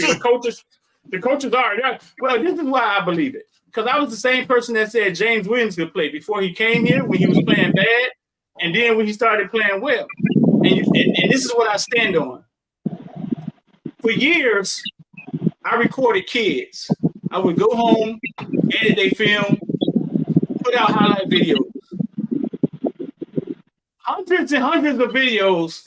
I've seen everybody from James Cook, Naquan Wright, Dalvin Cook, Teddy Bridgewater, Joseph Yearby, Amari Cooper, Jerry Judy. I have videos of all of these guys. So when I saw Lamar Jackson, I was able to tell people, oh, Lord, Michael Vick back in college again. They was like, oh, Michael Vick. I was like, hey, listen, bro. Louisville has Michael Vick sitting on his bench. Watch when he's checking the game. Because I know what I'm looking at. You know what I'm saying? I believe what I see because of all the hours I have put in. Yeah, I don't care about no college coach. I don't care about no high school coach. Okay, but no NFL scouts. I know what I'm looking at. So when I look at Shakari Brown, right, and then we interviewed him a year ago, and then I got to know who he was as a person when we interviewed him. I'm like, oh no, this boy is the leader. This boy's a goddamn dog. But everybody wants to believe he's inaccurate. He can't pass. And they watched him play versus Rutgers themselves. Right. Rage. Say it, Streeter. That's what we've been saying. We've been saying the same thing. You know, they don't like us over here, Streeter, because we keep it all the way raw over here, Streeter, and we don't cut no corners. I'm glad the GOAT is on this motherfucker talking. Talk. That's why we wanted you to come on. No, man. So listen, bro. You got see the fans have to understand this, man. I've been doing this for a while. And I knew it was gonna come a day where I rubbed somebody wrong. It's just part of it. It's part of it. But y'all gotta understand, we are University of Miami media company. The Caneville side of it, right? Is University of Miami. X is a huge University of Miami fan, and we ain't got to explain that to nobody. We've interviewed more people than all y'all put together. You know what I'm saying? We ain't got to explain that we Hurricane fans. We don't. We know we got to say we Hurricane fans. We want to see the Hurricanes win. I mean, we can't ask questions, a tough question every now and then. And when we losing throughout the season, don't y'all always tell the media, why y'all don't ask them tough questions? Ask them why they ain't take DVD out of the game. Or y'all be asking him easy stuff. And then as soon as we ask y'all King a semi-tough question, y'all have a fucking fit. Right. It's you talk, baby. They have a fit. I love it. I love it. Larry Frank. Yes, sir. I told Streeter about your monologue. You wanted to say anything to what he's saying? No, I caught the end of it. Well, I caught when he got on. I'm still having computer issues, so I'm got to go remote so I can get back on this thing. But no, Streeter. I just didn't like the way that Coop flipped it, and I mean, you already addressed it. And I felt like the question that you asked was a general question talking about the state of the quarterback position. Race had nothing to do with it. And the problem that I had was he flipped it and went two ways with it, because he was like, I respect Footballville and Caneville and all of that. I've been watching them. Those are some good dudes. But I feel like they are supporters of Ja'Cory. And that's where I was like, man, you trying to sway a bunch of people into thinking that y'all had an agenda with the question, when anybody with common sense that read the tweet, they saw that you was just simply asking, if Cam gets hurt, what do we have next? And then what I also didn't like was you spoke facts, and the facts that you spoke was simple. Reese Poffenbarger, quote unquote, Albany State, that's where he came from. Emory Williams, you spoke facts as to what they bring to the table. And I mean, it just got flipped, and I just didn't appreciate it. So when me and D was talking, the idea and the topic of this show was basically born out of the disrespect that Coop gave your tweet. And we felt some kind of way because what you tweeted is pretty much what we do every week on this show. See, that's the thing. Like you said a bunch of times, I watch you and Coach Hayes, like you always say. When you ask the tough questions or put the stuff out there that these feel-good fans don't want to hear, it's a problem. See, everybody fans. That's a good one. Ain't always sunshine and rainbows with us. You know what I'm saying? So when you bring all the real shit out here, people don't like it, and that's the problem that I had. And then he wants to go ahead on talking about y'all stirring the pot, and I'm like, come on, Coop, man, what is you doing, dog? Like really? Listen, I'm gonna tell y'all this. I'm asking the question because I honestly know what type of talent we about to let walk out the door if he leave, right? So I'm asking the question. They don't they don't care because they think he's the 4th-string quarterback. Who cares about the 4th-string quarterback? Well, we just saw a season where we was down to our last quarterback. That's right. Now all of a sudden, 3 months removed, I don't care about the backups anymore.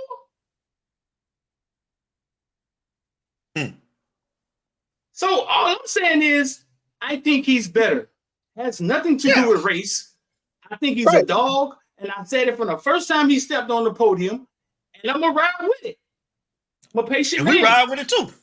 We ride with it too. Will tell. Y'all want to make it about race.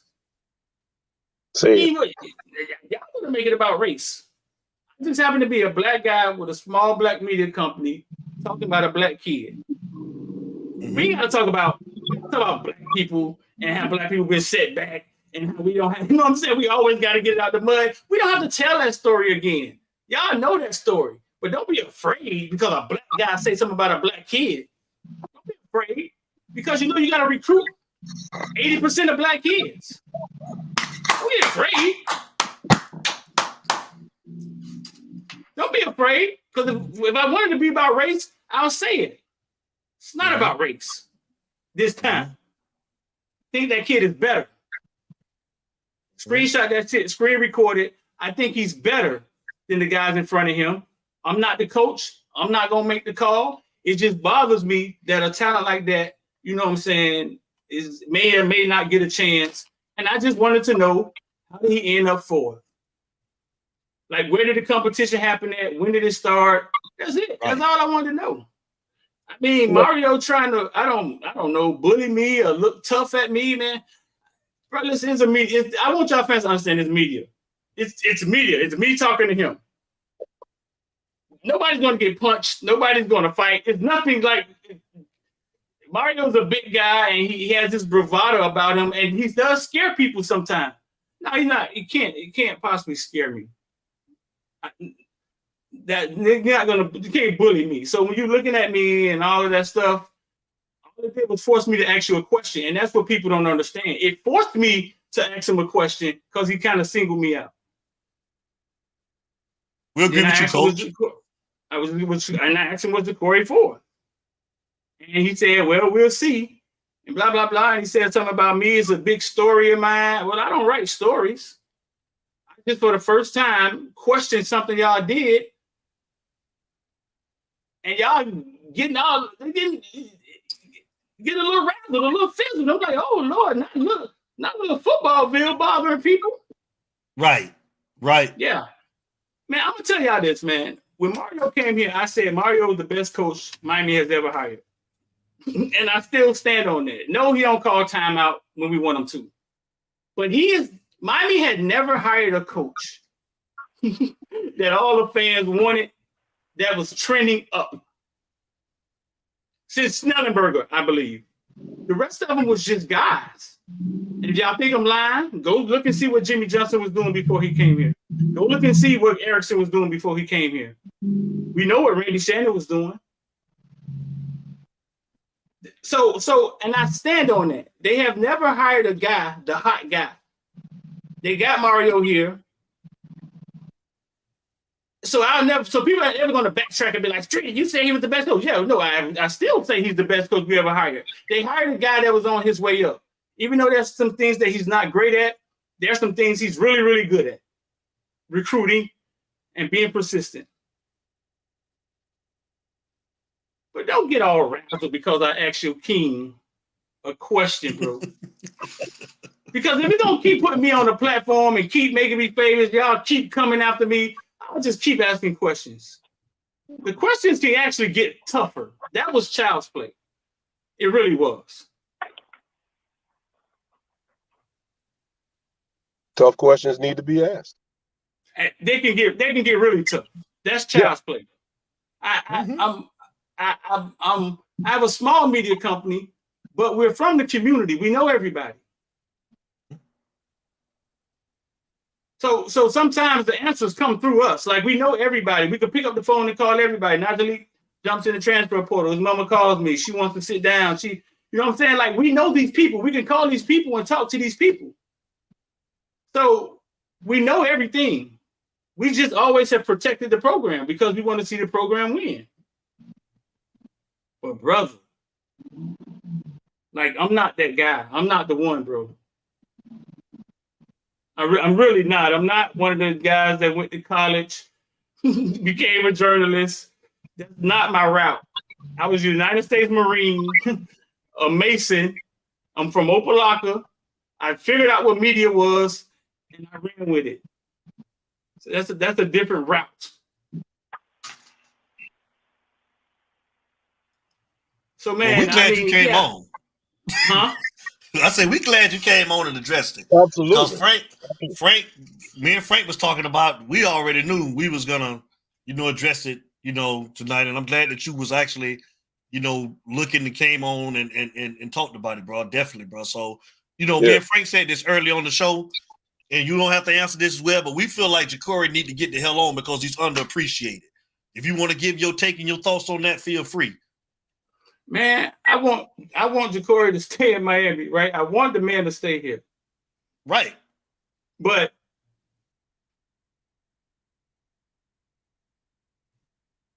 he can only take so much. That's right. Yeah. And that's the best way I could put it. Because the fans think he's not ready to play. The fans think he wanted to sit down. And I've told that story so many times to I'm blue in the face. You know what I'm saying? It's only so much somebody could take, bro. The man didn't take a snap last year.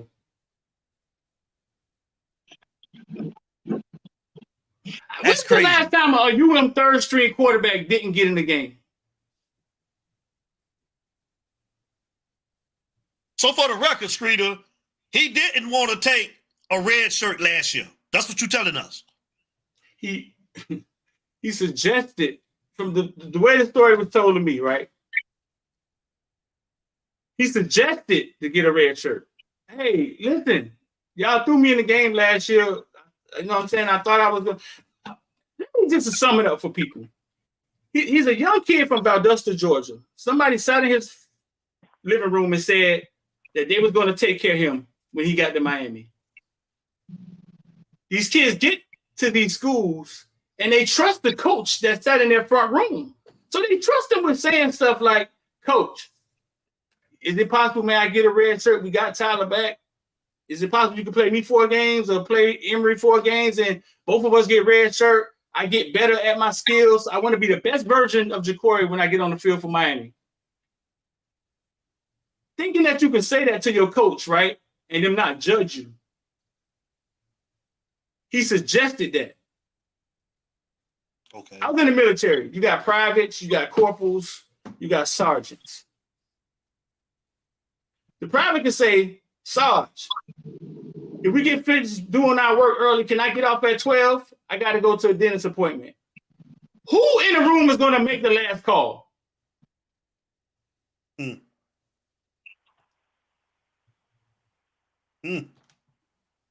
Street, I want to ask you a question. What's up? Coop said that he doesn't feel that it's any. Now let's move aside from race. He said that he didn't feel that it was any retaliation for what was said on the podcast. I personally think that what Ja'Cory said on the podcast was absolute facts and truthful. Paraphrasing that, he said, that, hey, Cam came for the money, but I'm still locked in as a Miami Hurricane. Of course Cam came for the money. Goddamn. Why else did Cam come? You know what I'm saying? But he's trying to say that Mario, there's no kind of feelings whatsoever from your quarterback saying that. What's your thoughts on that? If you feel like you want to provide thoughts. So first of all, I'm gonna ask y'all, how did y'all feel about Ja'Cory podcast? Did y'all think the podcast was okay? I thought it was good. I thought he was direct, honest, and upfront.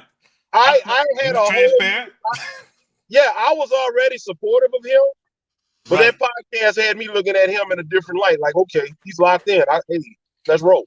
He's a very good interview. Okay, I'm gonna ask you a question at first. I know a lot of people that's coached with Mario that kind of personally know Mario. When they saw that podcast, they assumed Ja'Cory was done. Wow.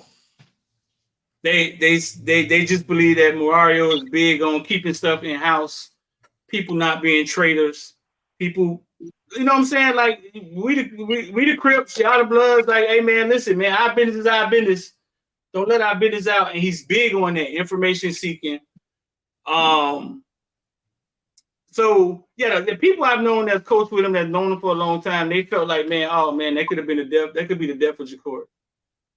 The podcast. Now I don't have any evidence of Mario was mad. Mario was mad at him. He was. There were some coaches on the staff that said they was okay with it. They liked it. But I'm gonna be honest with y'all. We've interviewed plenty of kids, right? And you've never heard a kid talk like that on any of our interviews. You know why? Because we've always protected the kids. We've always cleaned the interviews up. Shout out to my boy Twan. We would clean the interviews up, and we never wanted to paint the kids in a bad light. When I turned that interview on, somebody sent it to me. Hey man, boy, this finna blow. As soon as I started listening to it and I heard my niggas and all of this stuff, I said to myself, Jacory had fucked up. You've never heard a college quarterback speak like that. And that's just being honest with you. You know what I'm saying? You've never heard you've never heard a college quarterback speak that candidly about what's going on. You never heard a college quarterback speak that loosely. But I think he felt that they were just talking. You had Devon Perry in there, went to UM, and they were just kind of shooting the shit. You know what I'm saying? I heard the camera was kind of broke. He didn't really know if the camera was like working or not, and he was just talking. But that was a mistake. Like I didn't. You've never heard. I just said you've never heard a quarterback talk like that. Yeah. Not so. So yeah, that I knew there would be some backlash from that. But also, it was so odd to me because I've never let a kid crash out like that either. So that guy who interviewed them, former Vanderbilt quarterback, former USC quarterback, right? That guy that interviewed them was the quarterback at Miami's pro day. If you're mad at Jacory, you should be mad at the podcast guy.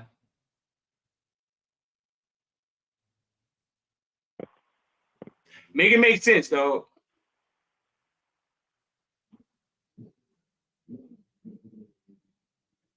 Make it make sense.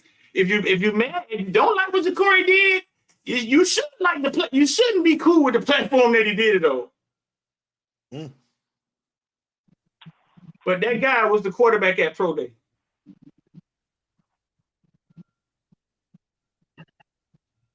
That's crazy. I'll be honest with you personally. That's crazy. It may not have been the best choice to let some of that stuff out.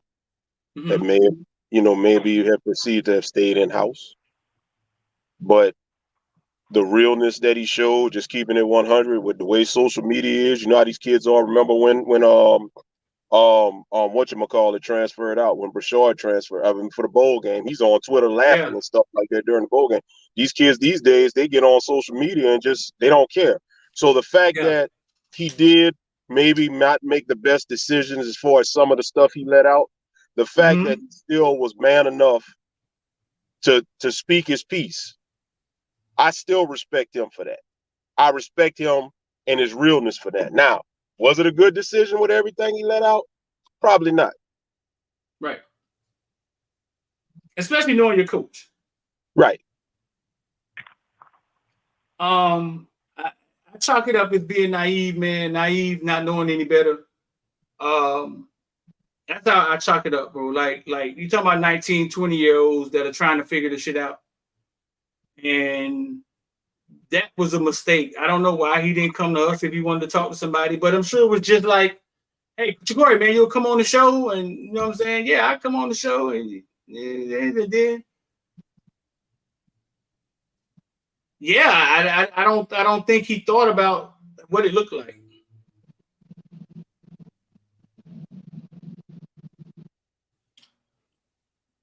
But was that enough?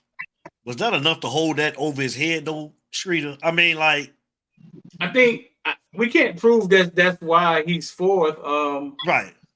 But I think it's according to whatever your pet peeve is, whatever your coach's pet peeve is, bro. I remember Randy used to have a doghouse like that. Like he had his own little weird ways.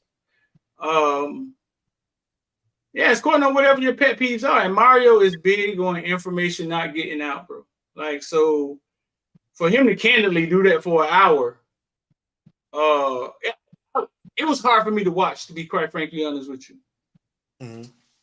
Yeah, I hated it for him.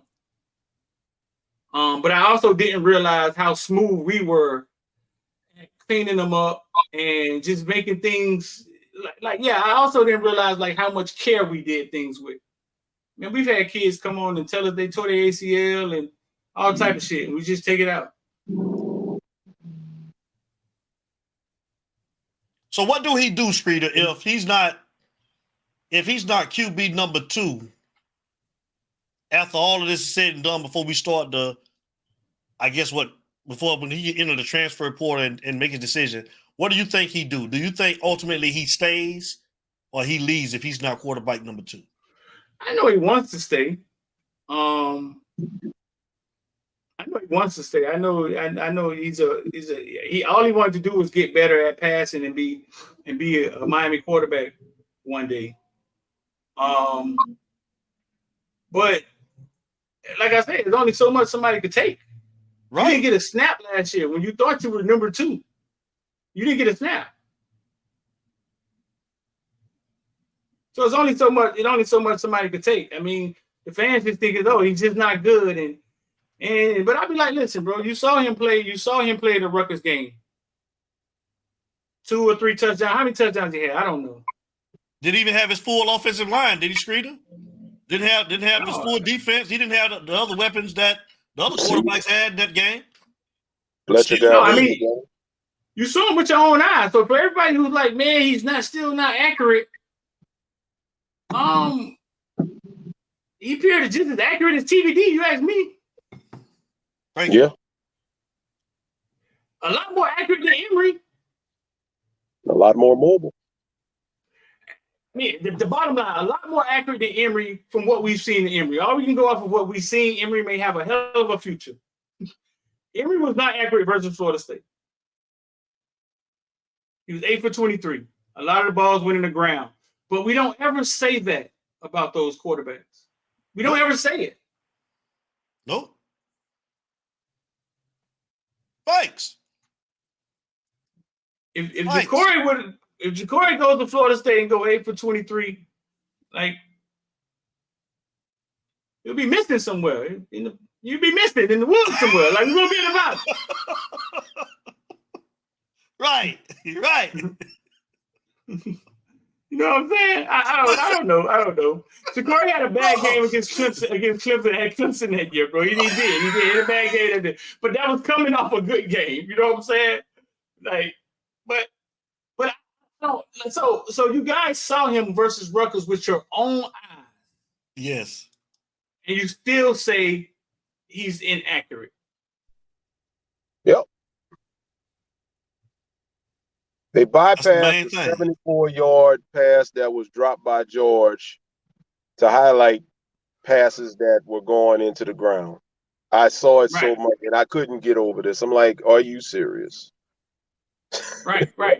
It's kind of like they focus on what Jacory did wrong. Yes.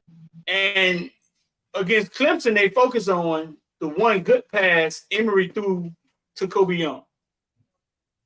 Yes. Mm-hmm. Now Emory's a true freshman, right? Okay, so they're not in the same class. But even with that being said, you got to go with the better quarterback, right? You're supposed to. More experience, better, whatever you want to call it. I just believe the man is better, bro. It doesn't have anything to do with race. He ain't a homeboy like that. It ain't got nothing to do with a homer. We capping for him. Them people ain't got no money. People ain't paying me to do nothing. Thank you. Right. I just know what kind of talent the University of Miami is letting walk out the door, and I can't quite figure out why. Wow. He's in the building. He's on Utah tonight. Footballville, Darryl Streeter. He's here with the family. Now I'll tell y'all this. College football has gotten complicated. So I'm gonna give you him this credit. It's getting complicated, dog. You got a budget, you got a salary cap, you got a salary cap, you got a budget, and you got to manage money and manage positions. And I can believe that there's a lot of other variables other than talent, right, that comes into play in this new college football era. So I'll give him that benefit of doubt. I was just asking, just tell me how it happened. That's all.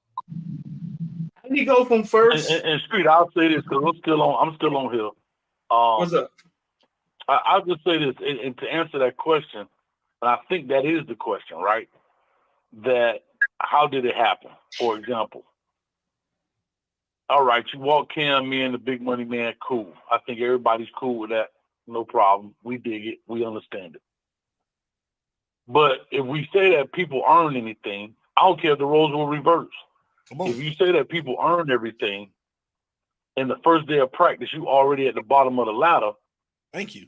You haven't had a chance. You haven't had a chance to screw up your opportunity. That's all we're saying. Preach. Now, by practice 3, 4, 5, and Parfenbarger is out throwing him. His percentages are higher. He's grading out higher when you watch the film. I'm all for that. But to walk a dude off that at the end of the day, think about this. At the end of the day, he's played for this university. He's played as a freshman, started that game at Georgia Tech. We could talk about the competition level, whatever, but he did.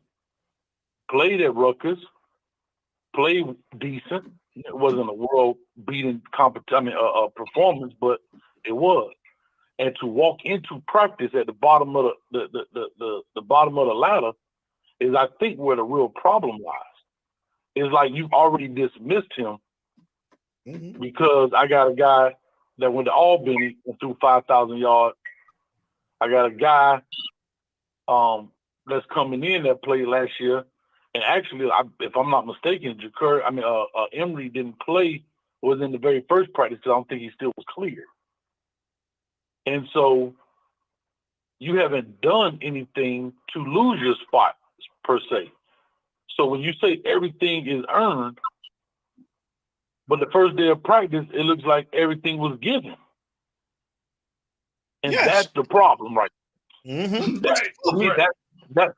not right. Now, if you go out there, Street, you go to practices, all these other cats go to practices, and you say, hey, and you go in there and you say, hey, look, Curry was running with the twos.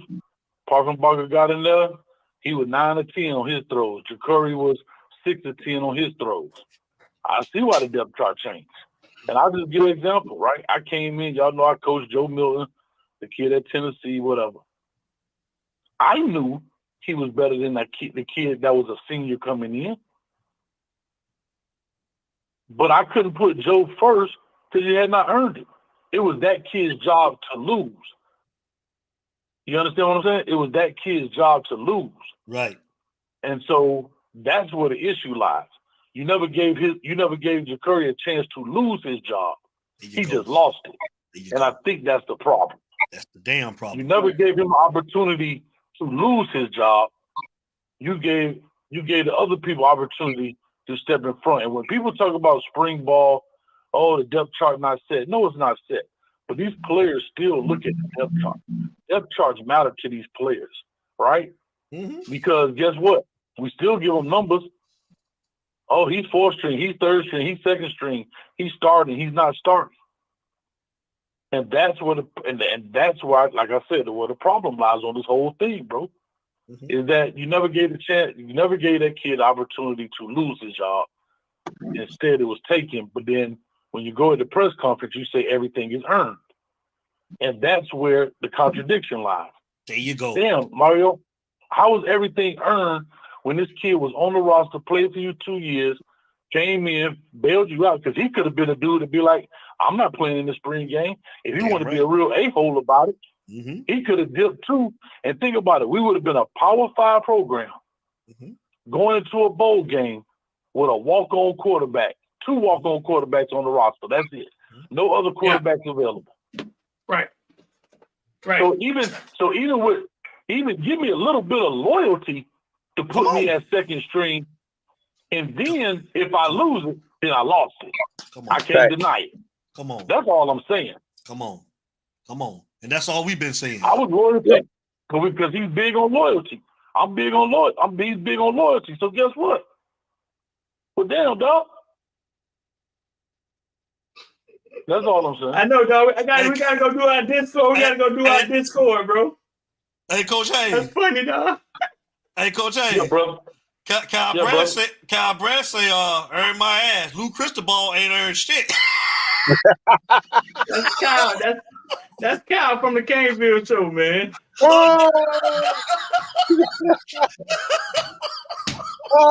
So telling the truth though. So again, right? How does that kid behind him feel? What's his name? Cooper. Is it Cooper? No. What's the dude that's behind McCoy? Yeah, McCoy. McCoy saying the same thing. Right. And that's and at the end of the day, that's it, dog. If you beat me out, then you beat me out. That's what spring ball is about too. I think Ja'Cory is okay with losing his spot, but don't take my spot. I think that's the difference. Right. But listen, man, I'm gonna get up out of here because we gotta go do our Discord, man. But hey, we appreciate you coming on, man. Boys, No, thank you, Anytime, man. bro. Thank you. We appreciate it, man. We appreciate you, man. You've been a fixture in this thing, like I said earlier, man. Before a lot of us was doing this, man, we was getting access, living all over the country to watch the practices. UNX, man, y'all was provide that access and all them great interviews. I always go back to that Sam Bruce interview. He's no longer with us, and I mean that was just a gem of an interview. So, I just felt the need, man, when I saw all of that, disagreeing and stuff going on, and I saw that show the other night. It just rubbed me the wrong way, and I told D, I said, bro, we gotta address this, man, because this ain't right. Nah. I saw y'all. Appreciate y'all having my back, dog. I mean, I'm gonna just say this last piece before I go. I'm gonna just say the last piece before I go. Footballville mama so ugly, she wearing a number 4 jersey behind him. That's why he got that hat over her head. I'm out. It's you talk, baby. All day, every day, Coach Hayes. Hey, we love you, Streeter, man. We appreciate you, man. And we always got you, man, no matter what. But you already know over here. Nah, bro. Listen, man, we're gonna rally together because we got some. I don't know, bro. We got some other brothers out there, man. I saw their true colors, boy, when the adversity hit, boy. Oh yeah. I thought we was cool, boy. The boys thought I could say. Coop me and Coop weren't close like that. Coop live now. He live at the same time y'all live. He was just in here chatting. But but some dudes I thought that was cool with, bro. Them boys that went wrong on me. But I mean, it's a lot bigger than y'all think it is. I just want people to know, man, this is media stuff, bro. We asking Mario questions. I mean, he can look tough, but ain't nobody gonna get hurt. Ain't nobody gonna get punked. It's media professionalism. Not that I know of. I ain't never seen nobody get hurt for asking questions. Barry Jackson was talking. He 5'9". He was talking crazy last year. Nobody ain't drive happening to him. You know what I'm saying? So it's media stuff, dogs. Y'all getting all bent out of shaving. Mario put straight on his face.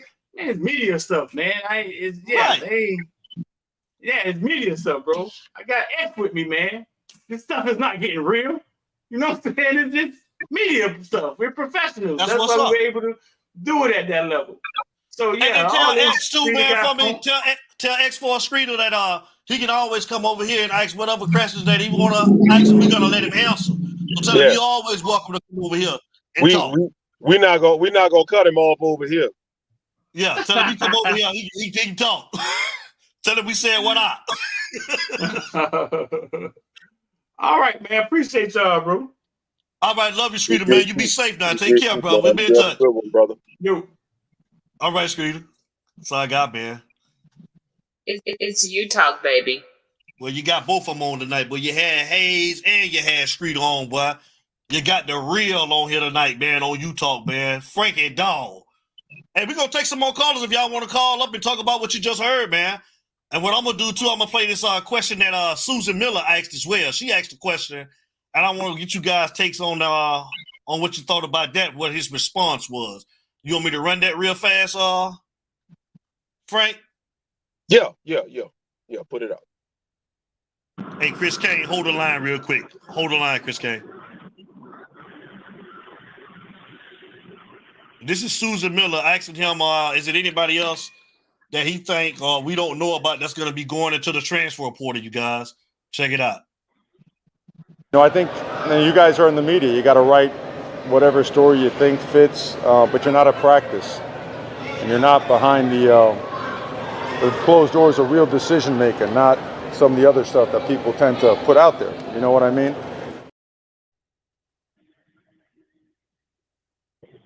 Chris Kane, you talk. What's going on, my guy? Hey, what's going on? What's going on, y'all? Y'all can hear me good? Yeah, we can hear you good now. I don't know what happened earlier, bro. Sorry about that. What's up, Chris? Yeah, what's going on? What's going on, y'all? Hey, listen, I got a bone to pick with y'all. and I'm gonna tell y'all right now. And y'all hear me out on this, okay? You sitting there saying that Mario need to be called out for this stuff, right? Mm-hmm. You saying that Mario needs to be held accountable for this stuff, right? Mm-hmm. Well, my whole question to you both is why do y'all keep putting out the truth like that? Why? You know he can't answer these damn questions. You understand what I'm saying? Y'all thought I was gonna go left with that shit, huh? Let me tell you something. Let me tell y'all something. What is this show about? Keeping it real, right? All the way. Remember that rant that I went on about Texas A&M, and I said that we are here, we are Canes fans, and we're here to commemorate you and congratulate you on the shit that you do right, but we gonna check your ass when you need it. Mm-hmm. That shit still applies. There is no difference because you went out there and got Cam Ward. Why did you get him? Because you don't know how to develop your own? Say it. Or is it because of the simple fact that you sat up there and you used this boy here, this young man, to your own benefit, to save your own ass? Because you was dead to right at that Rutgers game. Because if it would have been me, Jakari, you'd have had, and I said it in the chat, and I'm going to say it again, I'd have told him to kiss my ass. You figure it out your goddamn self. Since you want to sit up, it don't take no damn rocket science to figure out that damn Dawson coloring book ass play calling. It don't take all that damn. It don't take that much. My 6-year-old can figure that shit out. But you want to use and use and pull on him whenever it's convenient to save your ass. But yet still, this boy played in that game, and he was the one that got accused for what? He can't throw the ball and catch the motherfucker too. So what are we talking about here? Right. Huh? What are we talking about here? It ain't about a black thing. It ain't about a white thing. It's about doing the right thing. The right thing. Come on. Fuck that color shit. I don't give a damn about none of that. I don't care about no color. If Emory ass was out there and he was out there playing and he's the best candidate, then so be it. If Cam Ward ass is out there and he's the best candidate, then so be it. If Jakari Brown is out there and being the best candidate and he proved it, then so be it. That's what it's about. It ain't about nothing else but that. But when you take that away from him and you don't even give him a chance, then that's when you get called out on. So that's where you're wrong at. And now we got to check your ass. Yep. Because you just Nkosi Perry the shit out of this boy. Yep, pretty much. Sure did. But you want to use him whenever it's convenient for you. I had my black ass right there on that goddamn bench until this damn season was over. Y'all figure this shit out. That's right. Because you're not a team player. You are a decorated offensive lineman with a head coaching job. That's who you are. You can talk about the best person all you want. You could talk this, you could talk that. No, you went out there to get Cam Ward because you wanted him to save your ass. Mm-hmm. Because you didn't trust. You didn't give the opportunity to Ja'Cory. Why? Because he went on the damn podcast. Did he say some? Here's a question that I have to ask you. Did he go out there and did he say some secrets that you didn't want to be known, or was he telling the truth about your bitch ass? It's you talk, baby. Dogs holler. Hmm? His dogs holler. It's a funny thing. It's a funny thing. Everybody wants to sit there and want to talk about being earned and this, that, and the third. Everybody can talk about everybody else's house, but can't clean up the shit in front of their door. Mm-hmm. See, that's the problem. You're a decorated offensive lineman with a coaching job that you got a few bucks because you know how to recruit. But that's when it comes to your game management, it is atrocious. It is laughable. The only thing about you is you want yes men to be, yes, sir, I'll do what you say so I can keep my job. Yes, sir, I'll do whatever you say so I can steady keep on getting a paycheck to provide for my family. No, I don't want to be caused as being a problem or anything else like that because I want to be able to go out there and coach. Fuck that. I'm going to tell you the truth.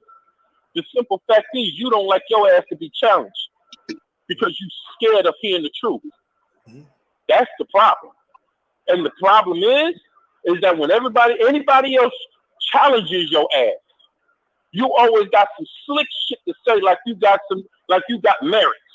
You went to Oregon and you dominated in Oregon because them fuckers ain't won nothing. What national championship have they won? Them Ducks ain't won shit since they hatched. What the hell have they won? What? Somebody explain to me what national championship they won. Because the only time them fuckers been to the national championship is when they went against Auburn. And you know how that shit turned out.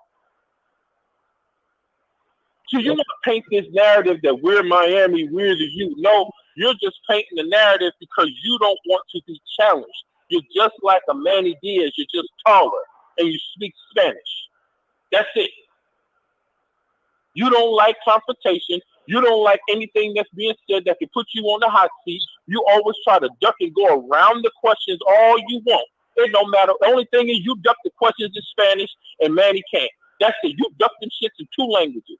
You ain't saying nothing no different than nobody else. You want to give these old bullshit ass political answers, but when the shit get the fan and that heat get on your ass, then you want to sit here and run away from the fucking problem. That's why you don't want nobody at that damn spring game. Because if it's some bullshit, we're going to check your ass on it. It's all about boosters. It's all about this. It's only so many people. Well, I'm going to tell you one thing. If they got a mouth like my ass, it's about to be a long fucking day for you. Because I promise you, if it's some bullshit that's out there, it's going to be exposed. And Larry Frank, shout out to you because I see you in the group, brother. You said it 2 weeks ago. You said it a week ago. And you consistently, and he said it on this show consistently. And back me up and correct me if I'm wrong. Mario is going to get exposed. They're about to pull a Diddy on his ass. They're about to invade his whole shit. I'm going to tell you something right now. Let him fuck up and not win nothing this year. Let him have a raggedy ass record this year. Let him fuck up and not do the right things of what he's supposed to do and see what happens. It's coming. You want yes men that you want on puppet strings. And straight up shout out to him. Put that heat on their ass. Damn right. Keep doing what you're doing. Damn right. Keep doing what you're doing, bro. Damn right. Yeah, man. The hell with that. This ain't no damn, you, huh? I said we with you, Streeter. Damn right. Don't you change up a damn thing. You ask the tough questions, the uncomfortable questions, Streeter. Keep on doing it. Keep doing it. Right. And the funny thing is, we haven't had a coach to answer them bitches yet. Right. Oh, I keep track now. Because the last motherfucker that was here that did that dumb shit, his ass is at Duke. Ain't that something? Oh, but we don't need him. He knows the culture. He's the prodigal son. Since when? Just because he put on a, let me tell you something. And this is going to ruffle a lot of feathers. Everybody loves the meal that's being eaten right now because we got these recruits, because we getting the top 5 class, because we getting the top 4 class, we getting all these 4 and 5 star recruits. We haven't had that for this long, and everybody eating that up. It tastes good to them, huh? But y'all motherfuckers ain't watching the cooking. What the hell he putting in the pot, are you? That's right. So you don't know what you eat. You're supposed to watch the cook, not the finished product. That's the problem. That might have went over a couple of people's heads, but if you think about it, think about what I'm saying. Anything can taste good. Dog shit can taste good if you put enough seasoning in it. If you disguise it enough. So what are we lacking with? What is he not showing us? What is he hiding from us? What is it that he does not want us to see? Because practice, to me, to be honest with y'all, don't mean a damn thing. This spring game is just something for a demonstration. That's all it is. I could care less. Right. I'll watch it and I'll evaluate from what I see, and I'll give my opinion just like everybody else. But understand something. Let you have a bad season this year and see what happened to your ass. We're going to see how much of that prodigal son bullshit you talking about. Because when we run your ass up out of Miami, well, what happened to that? Well, he was supposed to be the prodigal son. He was this. He played after you. So the fuck what? You playing after you and you wearing that you on your helmet it doesn't add up to what you're putting out on the field. It don't put out, and it does not explain the lack of trust that you have and the lack of development that you have into your quarterback, Ja'Cory. I mean, and I'm gonna tell you something. That boy wants to be a king. Yep. He sat there and he dealt with all of that shit, being looked over for Tyler Van Dyke and all that other kind of crap. Dawson with his crayon coloring, book play calling, and all that old bullshit. It's Utah, baby. He sat there and he dealt with it and took that shit on the chin. And what did he do? When you didn't have no last resort, when you couldn't go to Emory, when you couldn't go to TVD, you went to him because you figured that he was going to go out there and he would do the right thing for the team. And by the grace of God, he did. And what happened? Still got ridiculed. Yep. He still got criticized. Oh, he sucked, he this, he that. How? It's not his fault that they dropped the ball. You need to be getting on the fuckers that when the ball was thrown to him perfectly, with no effort, with power. It didn't hang in the air. It went right to him. I sat there and watched that game 6 times. Wasn't nothing that Ja'Cory. There could have been some things that could have been better, but look what you went out there and gave him. Yep. It's like you giving him a car with a half an engine in it and expect for that shit to run. But you want to blame him for that.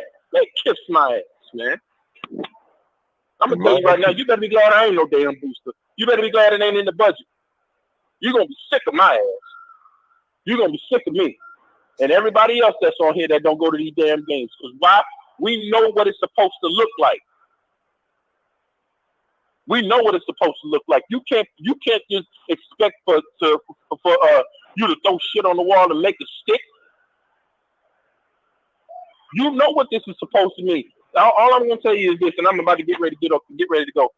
Let you fuck around and have a bad season this year, and let you do some dumb shit like year 1 and year 2. Let's see what happens when them banners start flying to get the Cuban cane up out of this bitch. Yeah, we'll see where you at then. We'll see where you at then. And it's not about race. I'm gonna make that clear. It's not about race. Learn how to develop your own. Ja'Cory could have been QB number 1. Yeah.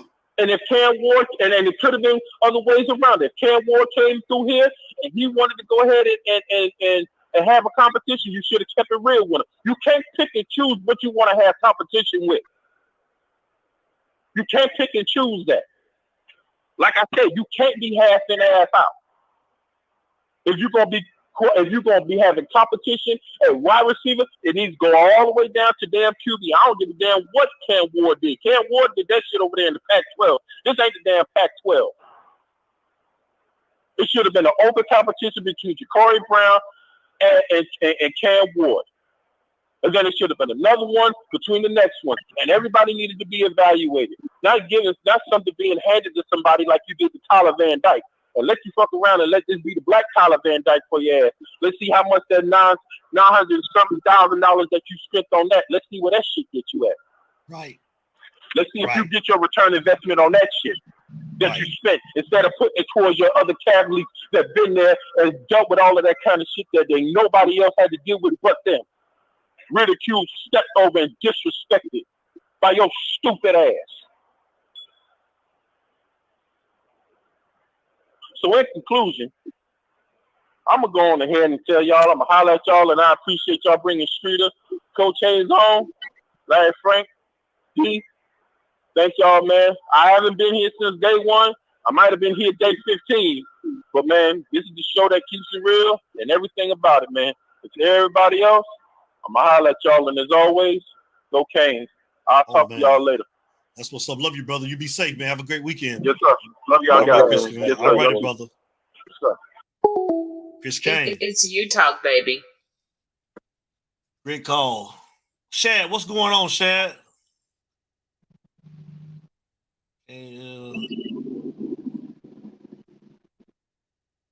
We being disingenuous about it. We being disingenuous. How we being disingenuous, big dog? Talk to us.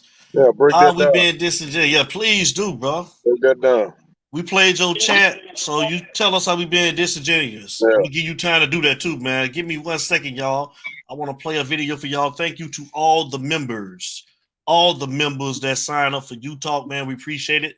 You want to sign up for your membership, man? I'm about to tell you how to do it. Check it out real quick. It's you talk, baby. You Talk family, what go on? This your boy D. I wanted to come on and tell you guys thank you to everyone, my whole entire You Talk family that's been supporting me since I started doing this back in 2020. Thank you guys so much. I love you. I appreciate you guys. And a big thank you to everyone that is signed up with your You Talk memberships. Thank you very much. I appreciate you from the bottom of my heart. Thank you guys so much. I also wanted to say thank you and shout out to our super producer, the man himself, Mr. King Judge, KJ Production, Mr. Marquise Judge. Thank you, brother. I appreciate everything you do. I love you, brother. You already know. Also, a big thank you and shout out to our super co-host, Mr. Larry Frank Jr. You Talk family, I know y'all appreciate him, and I do as well. Shout out to Mr. Larry Frank Jr. Thank you for all that you do, brother. I love you. Let's get into it, man. Let me tell you about these 3 different memberships that we got going on at You Talk. The first membership is the You Talk Club. And with that membership, you will receive different loyalty badges for every month that you are a member of the You Talk family. The second membership is the You Talk VIP. And with that membership, you will receive 10% off any You Talk branded merchandise or apparel. And you will get different photos and videos whenever we're out and about. We'll be sending you different stuff. And the third membership is the You Talk Box. And with that membership, you will receive exclusive content when we're doing special interviews with special guests. You will have access to those interviews, and you will get 15% off any You Talk branded merchandise or apparel. So those are your 3 memberships. Pick one of the 3, and if you don't, it's still all good. It's all love over here at You Talk, but everybody that's got their memberships, I appreciate you guys. Thank you very much, like I said. So, like I said before, thank you. We love you guys. Thanks for supporting the movement. Everybody stay safe, take care. And y'all know how we start every video and every show that we do. And y'all know how we end every video and every show that we do. It ain't no us without you, baby. And I'm out. We love you guys. Take care. It's You Talk. It's you talk, baby. So I want to get straight back to it because I see Spade the Face. You responded, man, and we appreciate you doing that. So your first comment was, this show is turning into shit. Okay.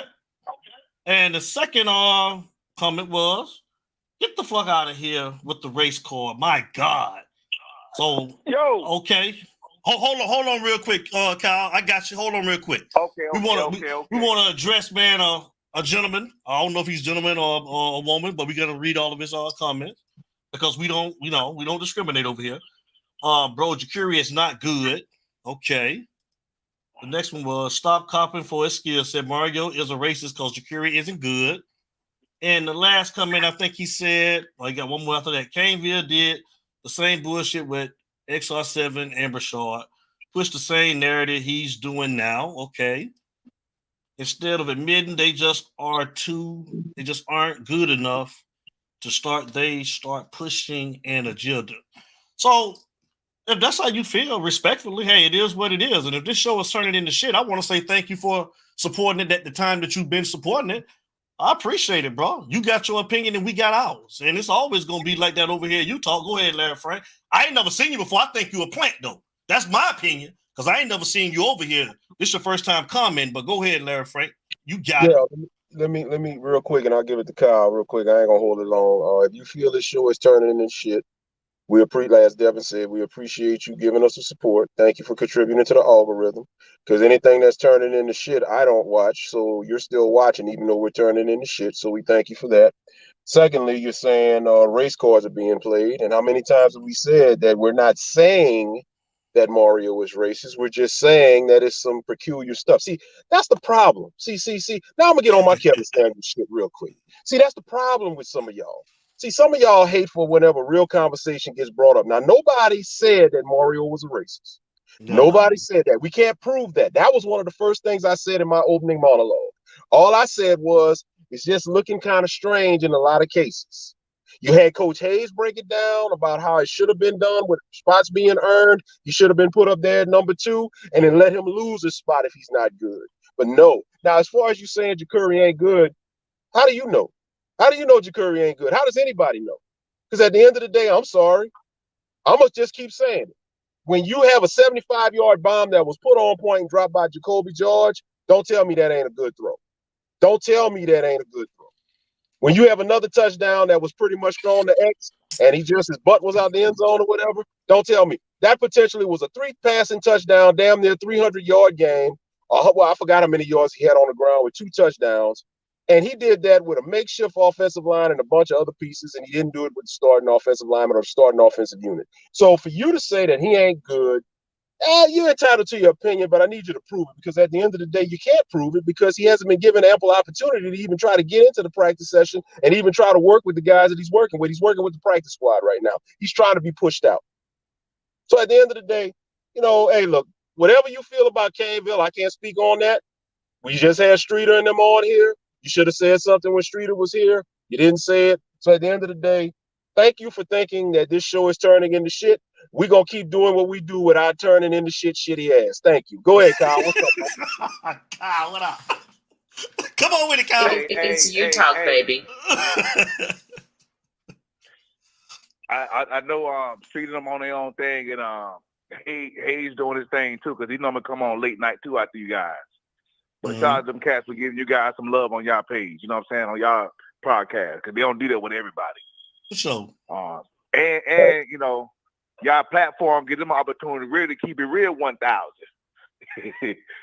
Because this is the way y'all guys present it.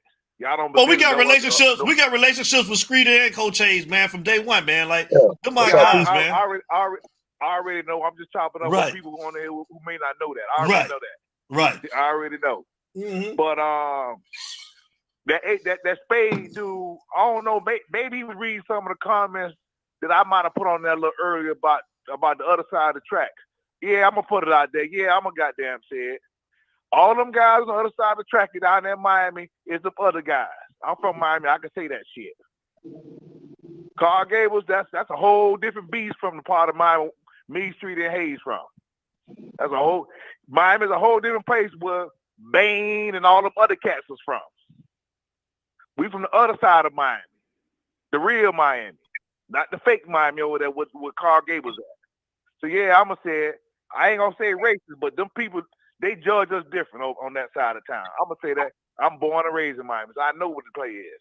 Mm-hmm. So I said, so Spade guy referring to that, or whoever this guy say he gonna agree with Spade on that.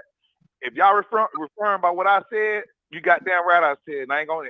And I'm the hell was standing on it. I'm gonna stay with it. Ain't no standing on it because I don't stand on business. I'm just who I am. But the thing is, yeah, I didn't feel no type of way behind Mario comment because I already know he gonna probably run from it. Because Streeter put him on the spot, on the sly. Mario caught it. So, but he ain't know how to react to it different. He could have sugarcoated that shit a certain way to make it sound a little different. But then he also came back and replayed the football field bullshit too. So that's what that's what put a step on blast with that. So Mario could go to hell with that shit. Jakar should have got, I mean, just by his loyalty on the team last year and all the stuff he went through this year, he damn near should have been given the keys. And then when they paid the $1 million to goddamn Cam Ward, I can kind of, I won't say put him second screen, but I can see kind of giving that dude a little bit of play as far as being a starter because they done paid too goddamn much money for him to come sit on the damn bench. They had to offer him, they had to promise him something. Now, I tell you like this, on the perfect season, I wish all the motherfucking quarterbacks get hurt. Jakar be the only one fucking standing tall come August goddamn 31st. And they had no choice but to play him, and this shit plays out, and Mario be fucked out his money that he paid Cam Ward, and Jakar still win the games that we gonna win or lose any damn way.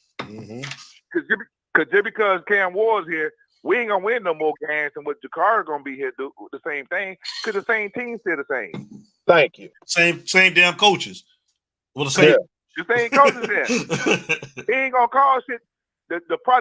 Mario is a problem with his game management. I give him that. He's still learning. You know, you done gave him a cake. You done gave him a cake to eat, and he ain't ready to eat it yet. I got it. We done gave Mario a Thanksgiving cake. It ain't Thanksgiving yet. But however, the offensive coordinator is the goddamn problem. The bitch can't call plays. He can't call plays. Mario should have fired his ass. Why you think he the only one ain't got no raise? Everybody's got a raise for him. So now they're gonna put all this money up instead of getting Dawson a raise. They gave Dawson a raise to goddamn Cam Ward. They gave Cam Ward his damn money. So both of their ass gonna be out there. And then if Cam Ward don't fucking get a fucking at least 8 games, Dawson need to leave and shit. You know what? Hell, Mario can get his ass. I just want to fuck too. Shit. And I love Mario, but I ain't finna go for the bull crap. Right. I ain't finna go for the book. I love Mario because I understand Mario's a good recruiter. I ain't say he the number one coach now. He the good recruiter. You know, he can sell a bicycle at the Bentley shop now.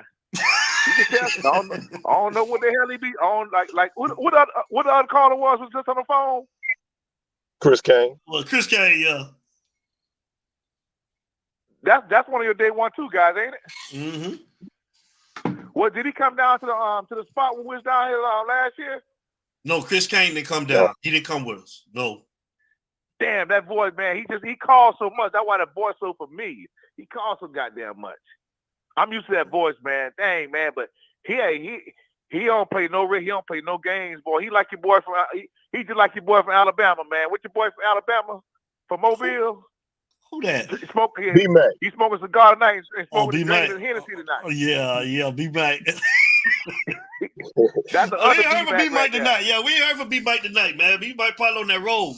Yeah. He probably watching though. Shout out to B-Mac. It's been a good night for B-Mac to come on.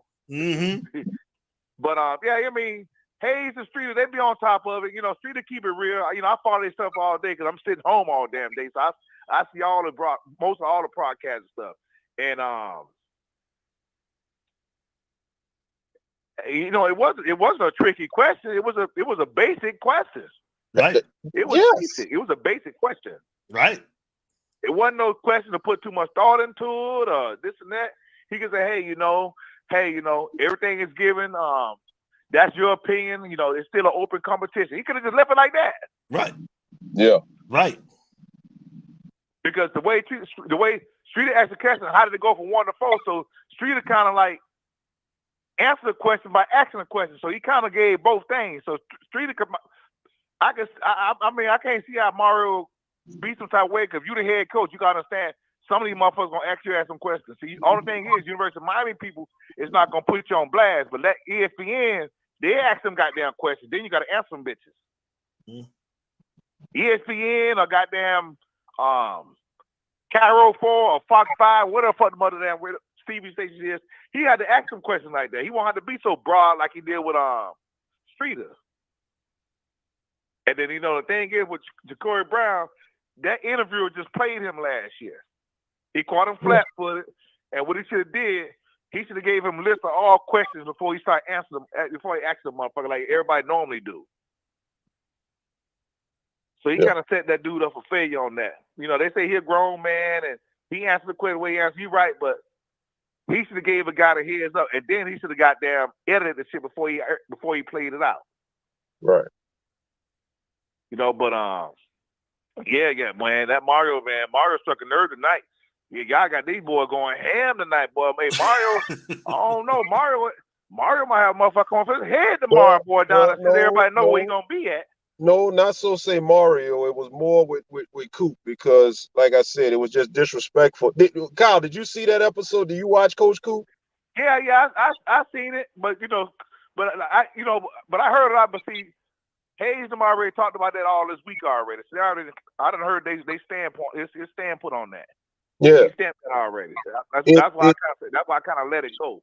Yeah, it just rubbed me the wrong way, and the reason why it rubbed me the wrong way is because the way Coop had put everything out after the tweet. He should even mention football field name. Exactly. It's two parts to what pissed me off, and that was part one. And part two, and you just kind of saw it. That's number one. Yeah, that's number one. That's number one. The second part that got me was just now. And you just saw it with the ace of spade, whatever his name is, whoever just said his shoulder turned into shit, is when Coop said that, it's stupid when you say this and you're stupid. Like, in other words, because people have opinions and people think that it might be racially stupid. Who the hell are y'all to tell us what we need to think? And I'm not saying it's racial. I don't think it's racial. But you got other people that will think it's racial. And guess what? They got the right to think what they want. Just like if you feel like it ain't racial, you got the right to think what you want. You may say it's not racial. Okay, if you say something's not racial, just like the George Floyd thing, people are going to say, well, he should have complied, blah, blah, blah. It wasn't racial. Well, guess what? No. You're talking about the O.J. Simpson thing. How he was acquitted. I ain't going to say he was acquitted. So why are you still mad at the dude? Right. Exactly. He went to court. Exactly. He went to trial. Exactly. Y'all done took all this damn money. Right. Exactly. So that's my point. You took his trophy that he ain't have to pay for. That's right. Don't get up here telling people what they should and should not think. We got free will. We can think about what we want. We got opinions and we can say what we want. The problem is they want to silence you and they don't want you to speak your mind and speak your piece. And I'm sorry, you talk about for 2024, we standing on business. Well, let me tell you like this, and I'm going to go and get off the mic. And hopefully somebody else call in. I get a little bit of play. November 5th is the goddamn date. So if y'all out there, if y'all know what November 5th is, make sure everybody talking all this yickety yak, make sure you get out there and vote. Oh yeah. Ain't no politics in sports, but sometimes that shit plays a factor sometimes. So don't hide behind it because it do play a factor. And right now, it is some goddamn politics in that goddamn quarterback room because ain't nowhere in the hell Ja'Cory go from goddamn starting last game to playing with the goddamn walk-ons right now. How the hell that played out like that? But I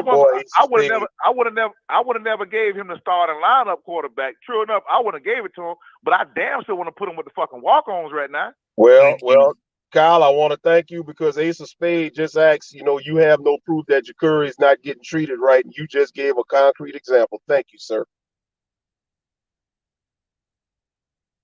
I don't have no proof, but I wouldn't put his ass at the fucking goddamn. I wouldn't put him with the goddamn backups though. No, you didn't see. There's Ace of Spade that just said that we don't have proof that Ja'Cory is getting treated bad and getting done wrong. And you just provided concrete evidence that he goes from playing in a bowl game to playing with walk-ons. Look at this comment right here. Dust got passed on. Yeah, I'd be happy Cuban came. CJ Bailey inside Hey. might be fist ring. Oh my God. Hey, I'm going to get off. What time the spring game is tomorrow? 4 o'clock. That's 4 what o'clock. Colin Burnett said. It's at 4 o'clock tomorrow. I didn't know what time it was. I'm gonna be in Lottie tomorrow. Hope my brother-in-law can because I know my sister, she goes to all the basketball games because one of the girls on the girls team, she's from my high school. So my sister support her the whole season. She go to all the games. So hopefully she got the little website where we can go, plug it up on TV and watch this. I ain't driving away no goddamn car, gave it for no bullshit. So I ain't driving way down there. You can't get in If he anyway. ain't gonna have it at if he ain't gonna have it at the Rock or have it at the goddamn the Pink down there in Lickadale, I ain't driving way down the car Gables. Anyway. Hey, Mario went ahead and he took a page out of Chris Brown book. You can't hate from outside the club. You can't get in. Damn right. You damn right. You damn right. But hopefully Mario, hopefully Mario gonna fool all of us. Cause I'll tell you right now, I still ain't buying no goddamn tickets. I ain't buying none last year, and I ain't buying none this year. Save your money. I don't blame you. You say, Kyle? I ain't buying none last year. And the way he acting right now, I'm glad I ain't buying no tickets. They just called me last week trying to renew some more tickets. I said, you can't even give me a discount. I still ain't buying the motherfuckers. Might not even the way he acting right now. I might not watch too many games. I might just watch the highlights. I might just wait to Saturday night and do the goddamn no, not Saturday night. I might just wait the goddamn Monday and wait for y'all to come in and do the review. You stupid. And then this guy talking about CJ Bailey look real good. Don't nobody look good. No, all spring games is goddamn put together, man. And scripted. Thank you. Yeah, Thank spring games you. are so nuts. And I CJ Bailey is not better than goddamn Jakari Harris.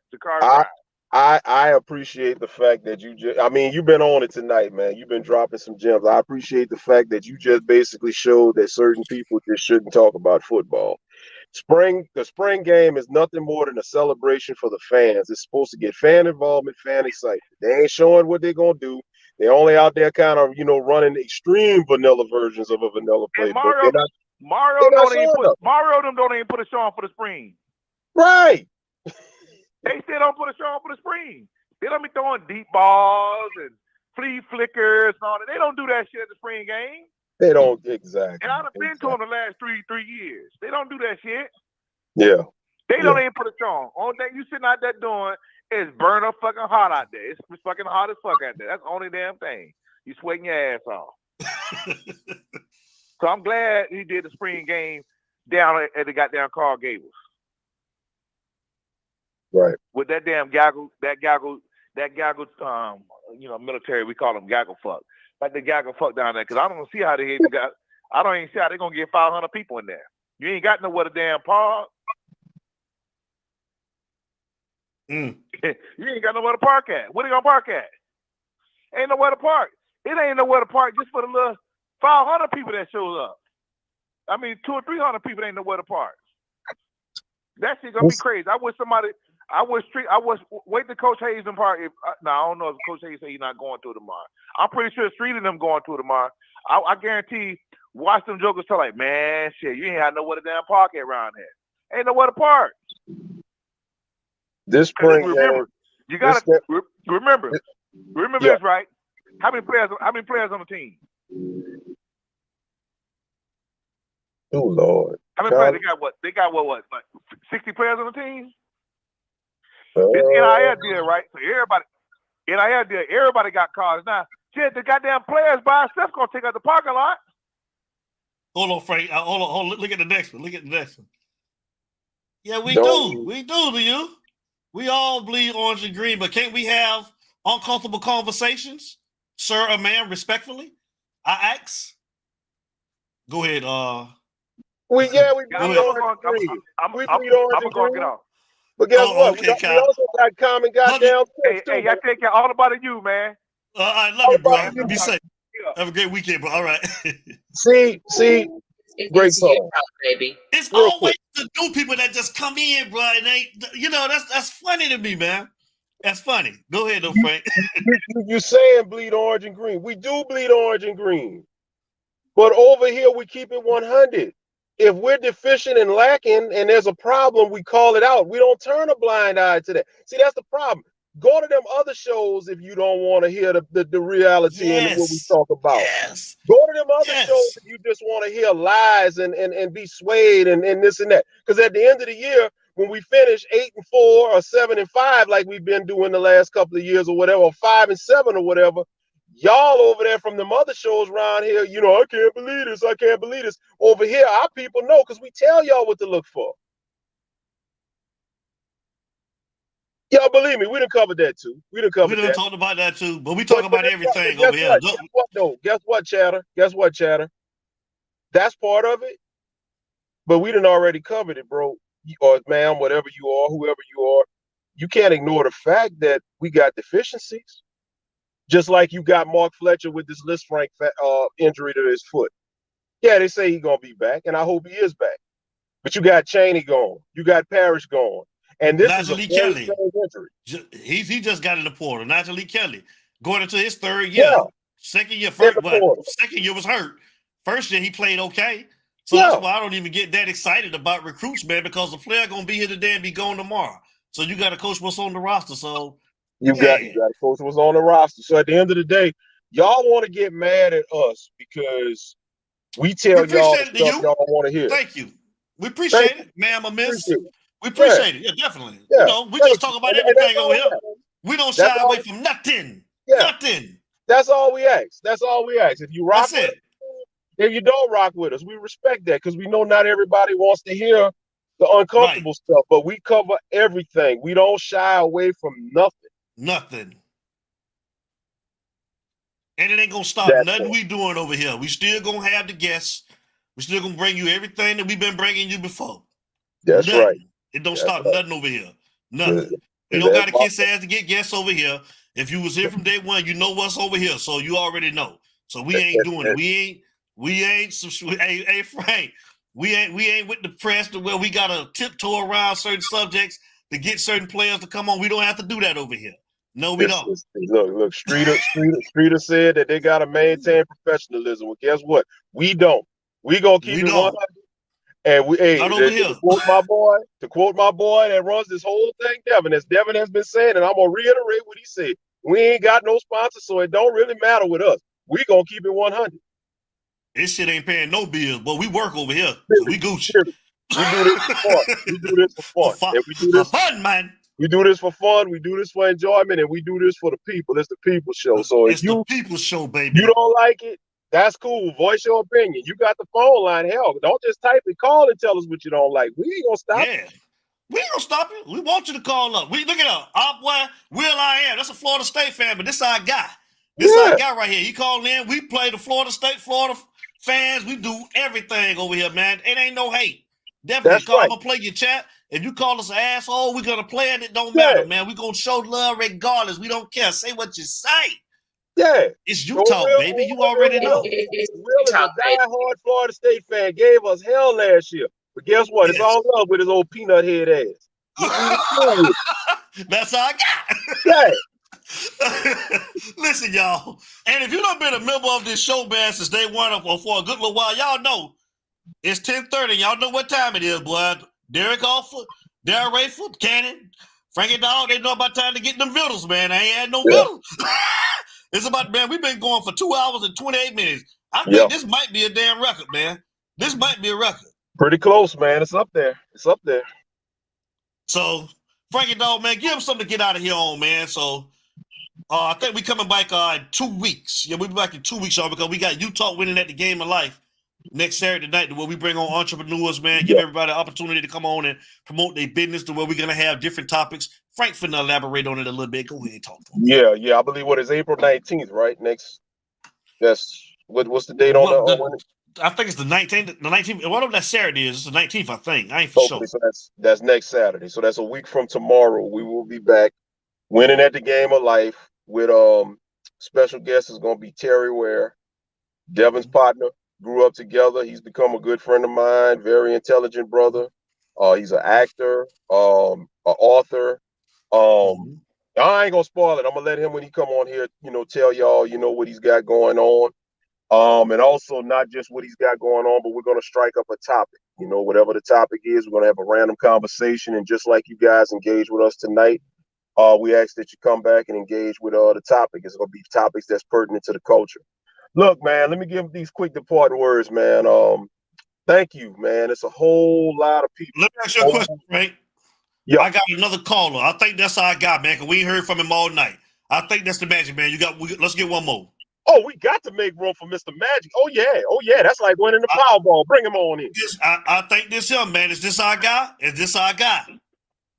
This our guy. You know how the hell to start it off. I want to hear it. Let me hear it. What's the move, goddammit? There it is. Yes, sir. Mr. Magic in the building, man. What's up, Mr. Magic? Finest is in the building. What's up, Mr. Magic? What's good? What's happening, bro? Man, it ain't nothing, man. What's good with you? Why the fuck I ain't get the memo, dog? Well, you know, man, we kind of anti-man on this YouTube, so they don't send out all of our notifications. So, you know, man, we kind of, I'm sorry, man. I got to do a better job on social media, man, at promoting what we going on. Because we be having a lot going on with work and stuff like that. But, yeah, they're not going to send out my notifications like that. They cut the views and all of that stuff. So, I'm sorry, sir. I apologize. Hey, bro, no, listen, bro. They ain't going to take no love away from you. I love y'all boys. Likewise. Likewise. So, what's going on, dog? I'm sorry I'm late. Oh, you good? We'll catch you up to speed right quick. I know you be watching all the shows. Did you see Coach Coop this week, Mr. Magic? Fuck Coach Coop. I take it by that answer. Back to the hospital. What was that? Send that motherfucker back to the hospital. Fuck that. I take it by that answer. You did see the show this week. Well, I'm gonna just paraphrase it because we've been in it all night. Streeter and X and them had a topic. I know, dog. Okay, I know. So this show was all about that. Mario gonna pay for getting rid of motherfucking Jakari Brown. Mm-hmm. You hear what I tell you? That motherfucker been down for us, and that goes to show you that they ain't got no trust in their development in a quarterback. Mm-hmm. Fuck him. I hope that boy goes somewhere and ball the fuck out, because ain't nobody else got no talent over him other than the Ward. That's right. I'm tired of this bullshit, dog. We built up the fucking University of Miami. Ain't no fucking Cuban players that many on that goddamn squad. What the fuck going on?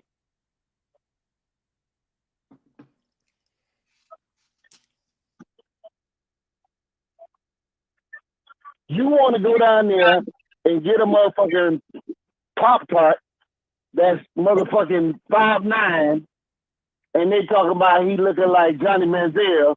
Kiss my ass with that shit, man.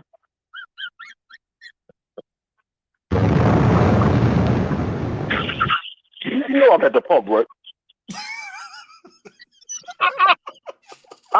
Hey, bro, listen, man. Hey, fucking our DB coach, what his name? That with the Bethune. They ran them away, ran fucking all the running backs away, ran the fucking ran fucking our GM away. This motherfucker want all the credit, dog. And he don't want to take advantage of the resources that's been given to him. Mm-hmm. He gonna die by his own fucking sword.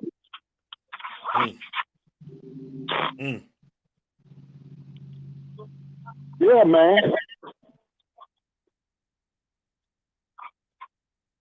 Believe what I tell you, bro.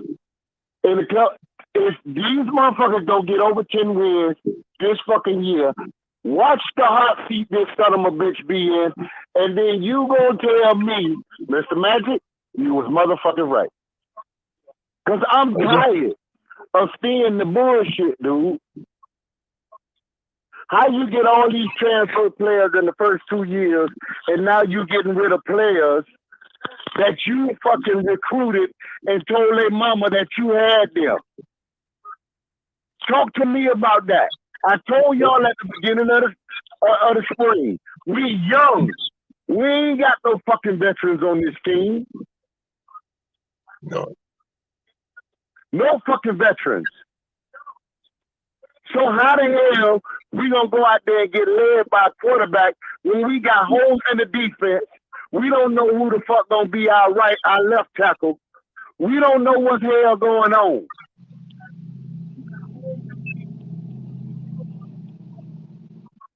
That's right. I'm just saying, bro. I'm sorry for being late and going the fuck off. That goddamn it, real is motherfucking real. That's right. Real is real, though. Baby. And it's people out here that know football, that play football, and can see the bullshit that he doing, because that man went on that show and told the fucking truth. You want to put him in the doghouse. Because that man told the truth about your slimy ass. I need one thing from you, D. What's up? Hit that fucking button that you hit for me, the new one, goddammit. That's what I want to hear. You know I'm at the pub, right? Hit it again, goddammit. You know I'm at the pub, right?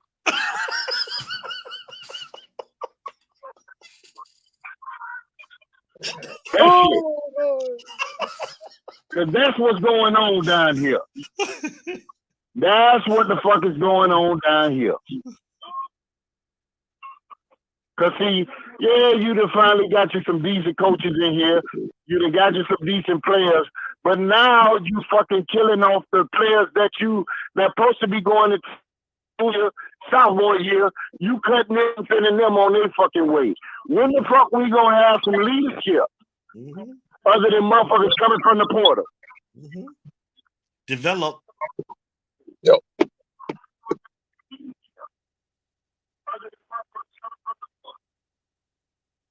This don't make no sense, man. I love y'all. I know y'all getting ready to go. I ain't mean to pipe things back up, but I just had some shit to get off my chest because I was y'all last week.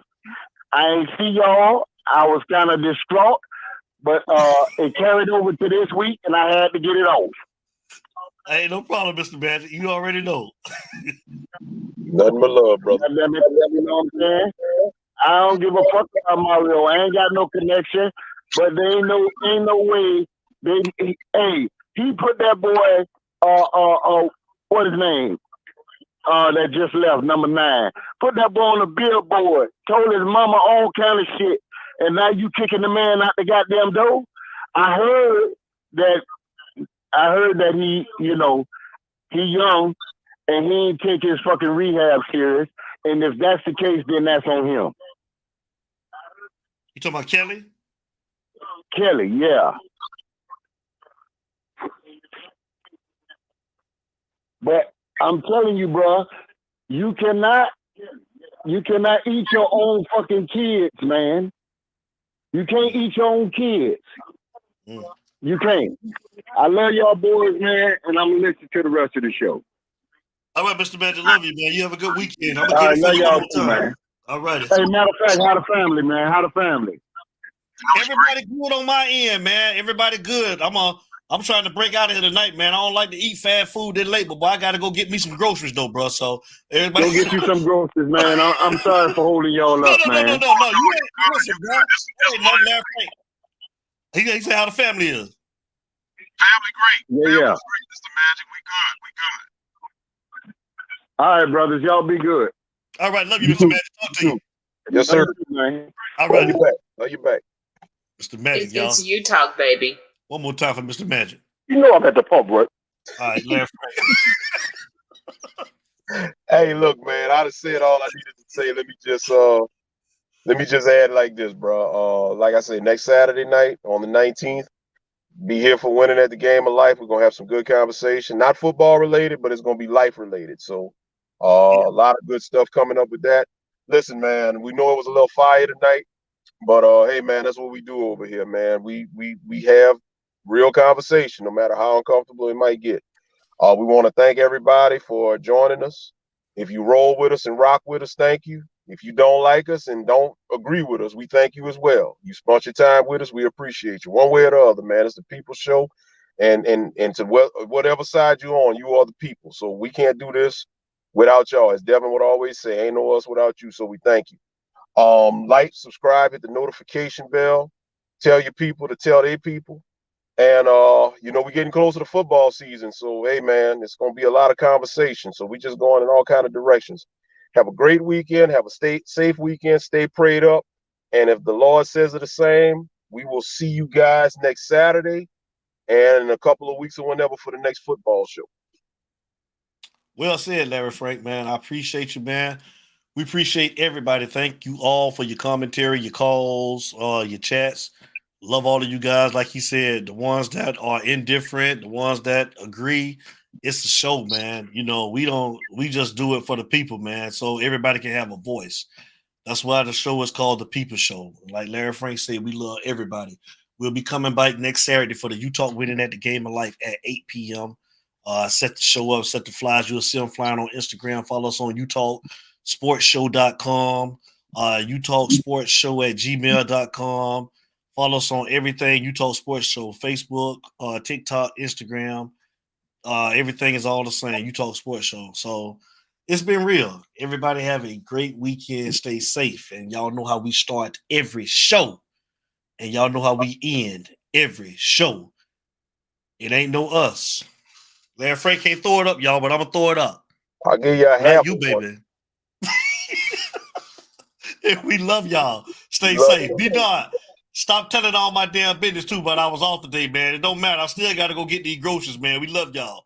And like I always say, Larry Frank, before we end this show, if anybody didn't like what we had to say, y'all make sure that I said, tell them I said it, tell them Larry Frank said. You know I'm at the pump, right? We out.